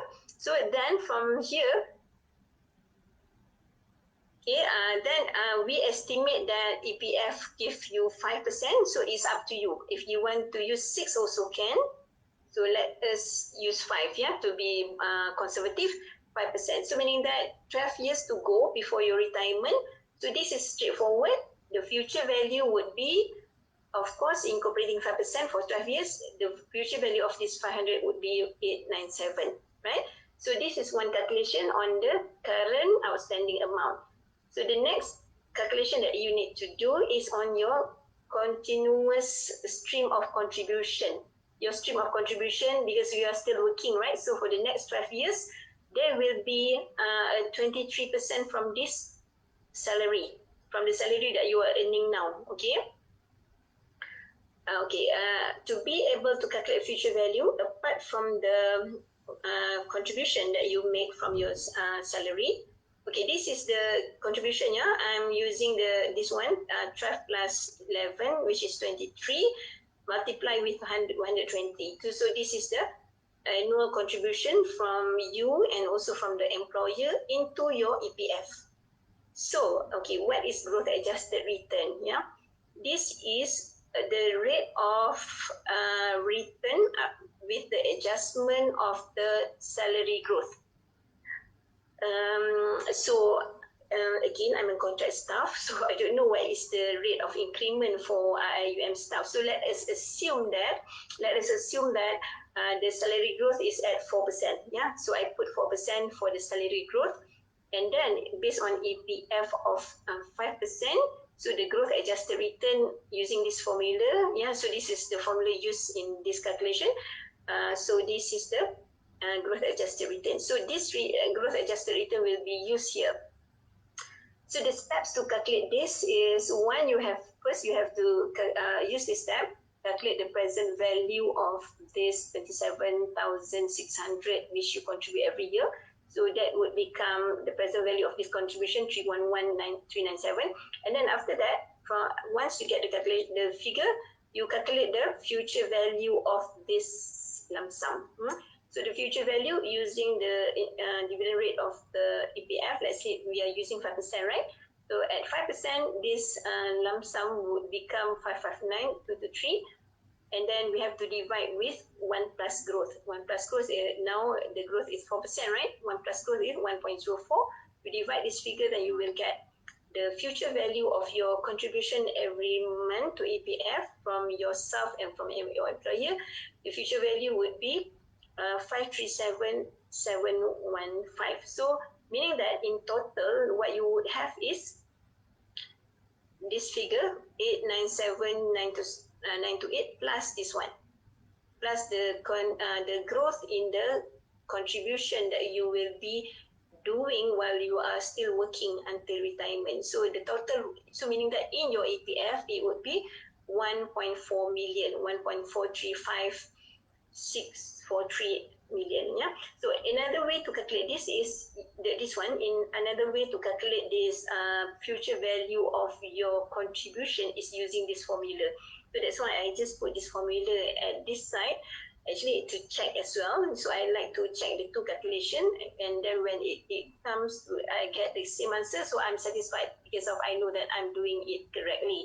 So this is the formula that we have to use to calculate the future value of the EPF contribution stream. So using this formula, so again I get the same answer, yeah, 537,715. So equivalent this one, yeah, equivalent here 537,715. So using formula, I get the same answer. So you can do that using this two method to see whether your calculation is correct or not. Yeah, but when you put in spreadsheet, you will see that the calculation is correct actually. So the total EPF that you will have, the total amount of EPF in your EPF would be this one plus this one. So the total would be 1.4 million, right? So good enough, right? But provided that you still work until retirement. Okay, the next one that we have to calculate, identify funding gap. So we already calculate the amount of your retirement fund needed using capital liquidation, which is 2.6 million. And then under capital intact method, it is 5.8 million, right? So now the the gap is, here is 344,000, here is 3.57. Using capital intact, of course, you need to fulfill a bigger gap. The gap is bigger, you have to, of course, do more investment now to fulfill this gap, definitely. So under this capital regulation, so not much to be filled out. Yeah, however, okay, from this one, okay, this is actually whatever you available in your retirement asset now. First, your EPF 1.435, this one, yeah, from this one. And then once we withdraw EPF, we have to pay zakat, right? So deduct zakat of 2.5%. So the net EPF would be 1.399. So okay, this, what is this investment? Yeah, in the investment is actually an amount from another investment scheme that you may have, that you aim for retirement as well, that you designate for retirement as well. Let's say now, apart from your EPF, you also have your maybe private retirement fund, or you have another unit trust that you dedicate for retirement. So of course you have to know what is the value now, and then you have to calculate the future value as well. Okay, so this is based on my separate calculation.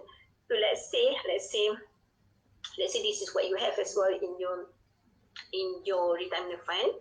Okay, and then so this result in the total available asset that you have is this one, the net EPF, plus the other investment that you have, which the future value would be 896. So that would result in your total available asset 2.296. Yeah. And then, so this is the funding gap. So from then, the next step is identify how to fill up the gap. Yeah, so meaning that to determine how much to invest now. So based on capital liquidation, we calculate the present value investment in lump sum. So in order to achieve 344,224 to top up the fund, you have to invest lump sum 136,696 if you have lump sum. If you don't have lump sum, you have to do annual investment, which is 18,139, or you can do monthly investment of 1,431. Yeah, so this is for capital liquidation, which actually will give you just adequate amount to live for 20 years. Now, under this calculation, again, as I mentioned, this is to provide a fund which will be sustainable forever, will be there forever for you. That's why I say that this is good if you want to have a wakaf fund later.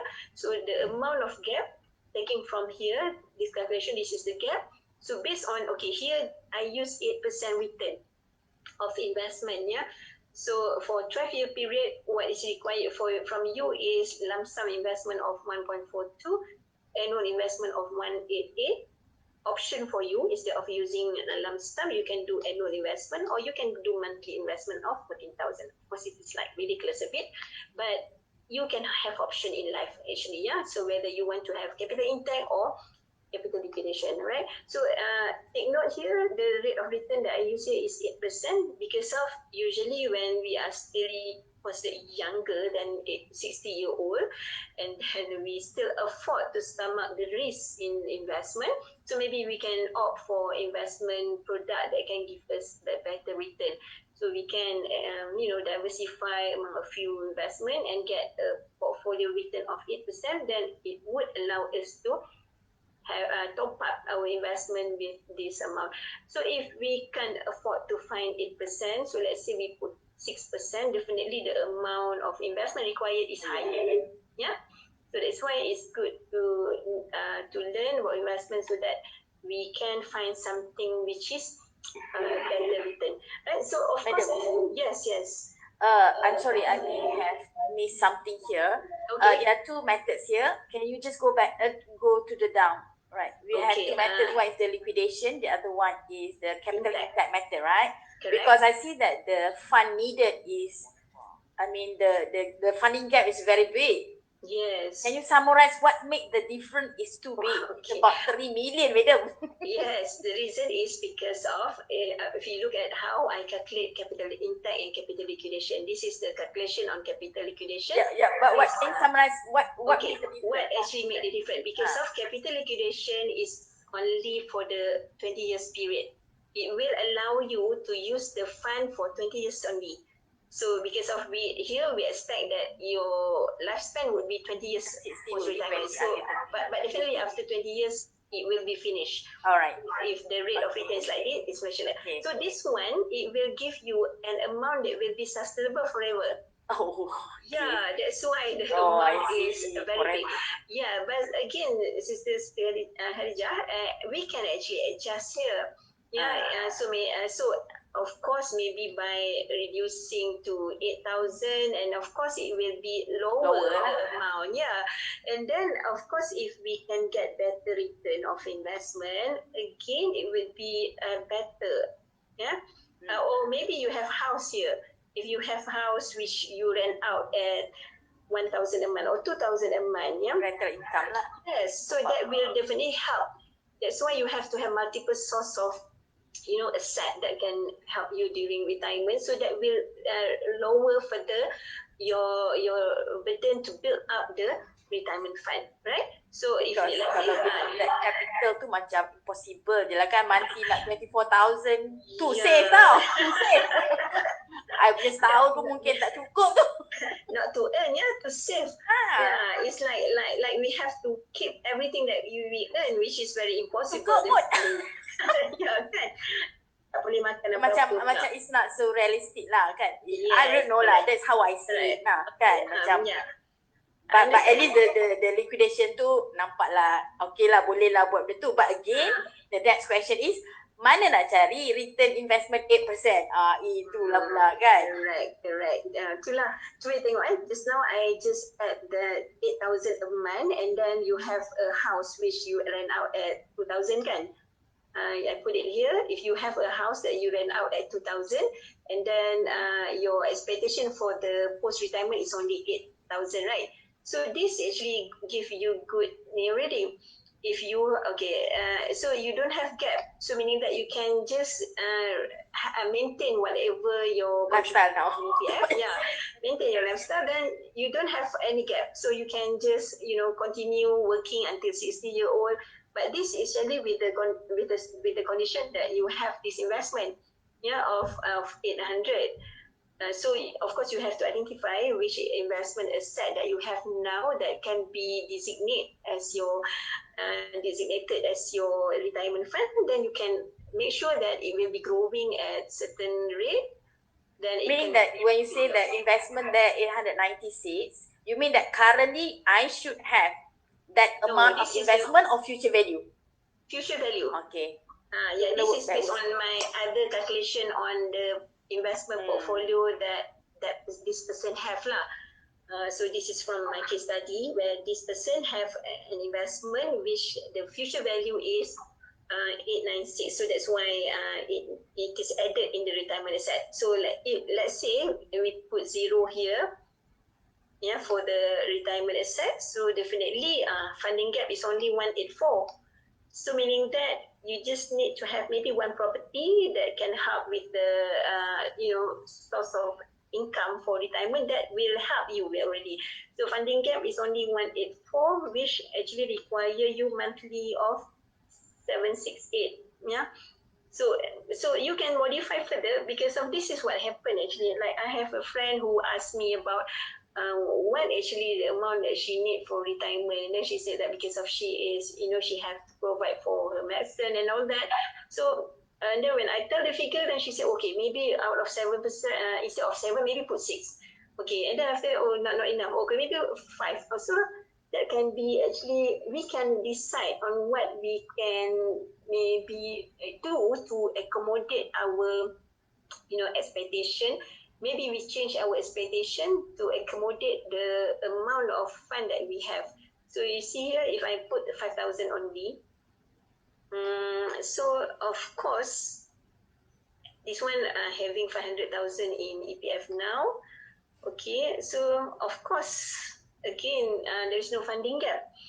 So okay, I would if anybody interested, I will share with you the template, and then you can maybe come to me again if you want to modify your calculations, so that this can be a guide to you on how you can move forward, and then ensuring your fund for retirement is adequate for your post-retirement life. Yeah, we want to have a yes, yeah, feel free to contact me. So we want to be in golden years.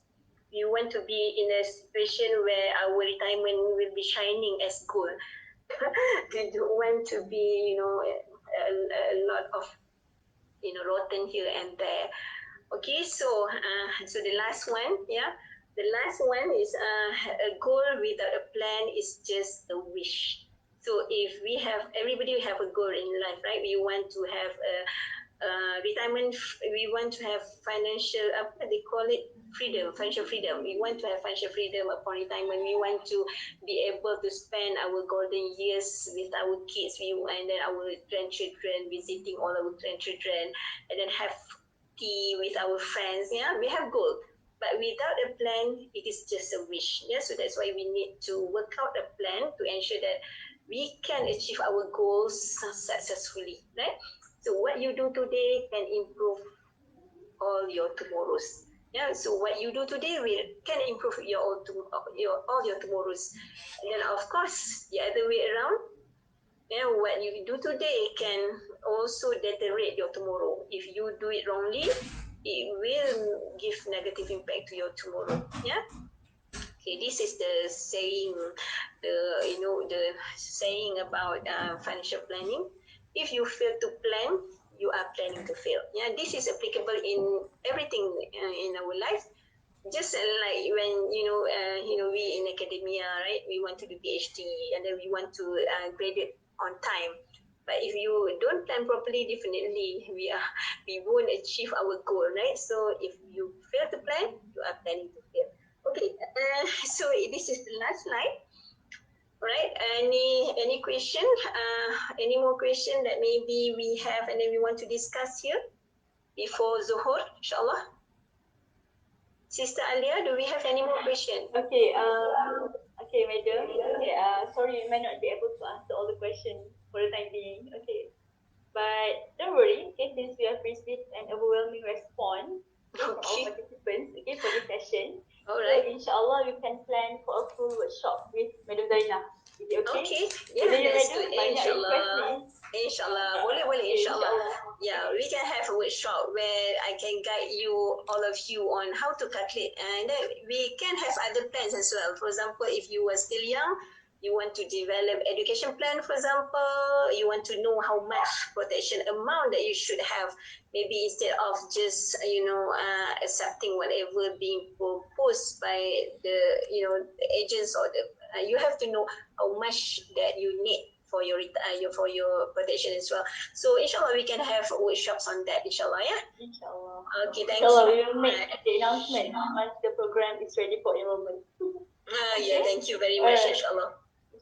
Okay, thank you, Madam Zarina, for the fruitful session on retirement planning. Okay, from the beginning till the end of the session. Okay, Thank you. yes. Then we know how much the importance of planning for our retirement, isn't it? Yes, So, Sister okay. Alia. So Yes. even though you are still young, you said Yes. in the meaning you are still young, but you have to start yesterday. Yeah, yesterday. And tomorrow and forever, inshallah. Yes. So can I say something before the closing? Okay, Yeah, sure. I thank you everybody for your attention. I really appreciate your attention, and then the time you spend with me. So all the good things come from Allah Subhanahu wa Taala. So any weakness from me is from me. So please forgive me. So do contact me. No worry. Yeah, feel free to contact me if you need anything. Thank you very much. Assalamualaikum. Waalaikumsalam. Okay, before we leave, we would like to share some short videos with all of you. Okay? Okay. Alright. I want to share the screen. I stop share first, is it? Yes. Thank you, madam. Welcome.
Sorry, I hope there is no sound, I guess. Alright. But before we leave, we have now come to the end of the program. Thank you to all participants for joining this session with us. Thank you, Ms. Zarina. We'd like to record our utmost gratitude for you, for your time, knowledge, and experience on retirement planning. Thank you very much. Thank you too to Sabari. Do you have any? Yeah, thank you, Madam Zarina. It was wonderful that we almost have full house with the current subscription. Yeah, so, Alhamdulillah. And Thank now you. people are asking you to have workshop for the calculation and all these things. So okay, I guess inshallah. Alia, you are very lucky that you learn it, when you are still young. At yeah. young age. Those who are in the 40s and 50s, they are thinking what house to sell, how to increase. So difficult. So you have, and the rest of the young people who attended the training, alhamdulillah. But for those who are, in the middle age category, still there are ways to work out how to deal with the issue. And so Madam Zarina has shared with us. Thank you very much. And again, may Allah SWT make this as Amal Saleh and Amal Jariyah for you. And for us also, as the organizers. So we pray to Allah SWT that this knowledge will be beneficial for everybody. And thank you very much again. Assalamualaikum warahmatullahi wabarakatuh. Okay, just a short reminder, we also have another complimentary session this afternoon at 2:45 p.m. on a different topic, which is on gold investment. Yes. Okay. So we have shared the details on our Instagram page and also our website. So you can please feel free to join us this afternoon, inshallah. So let's join our session with Surah Al-Asr.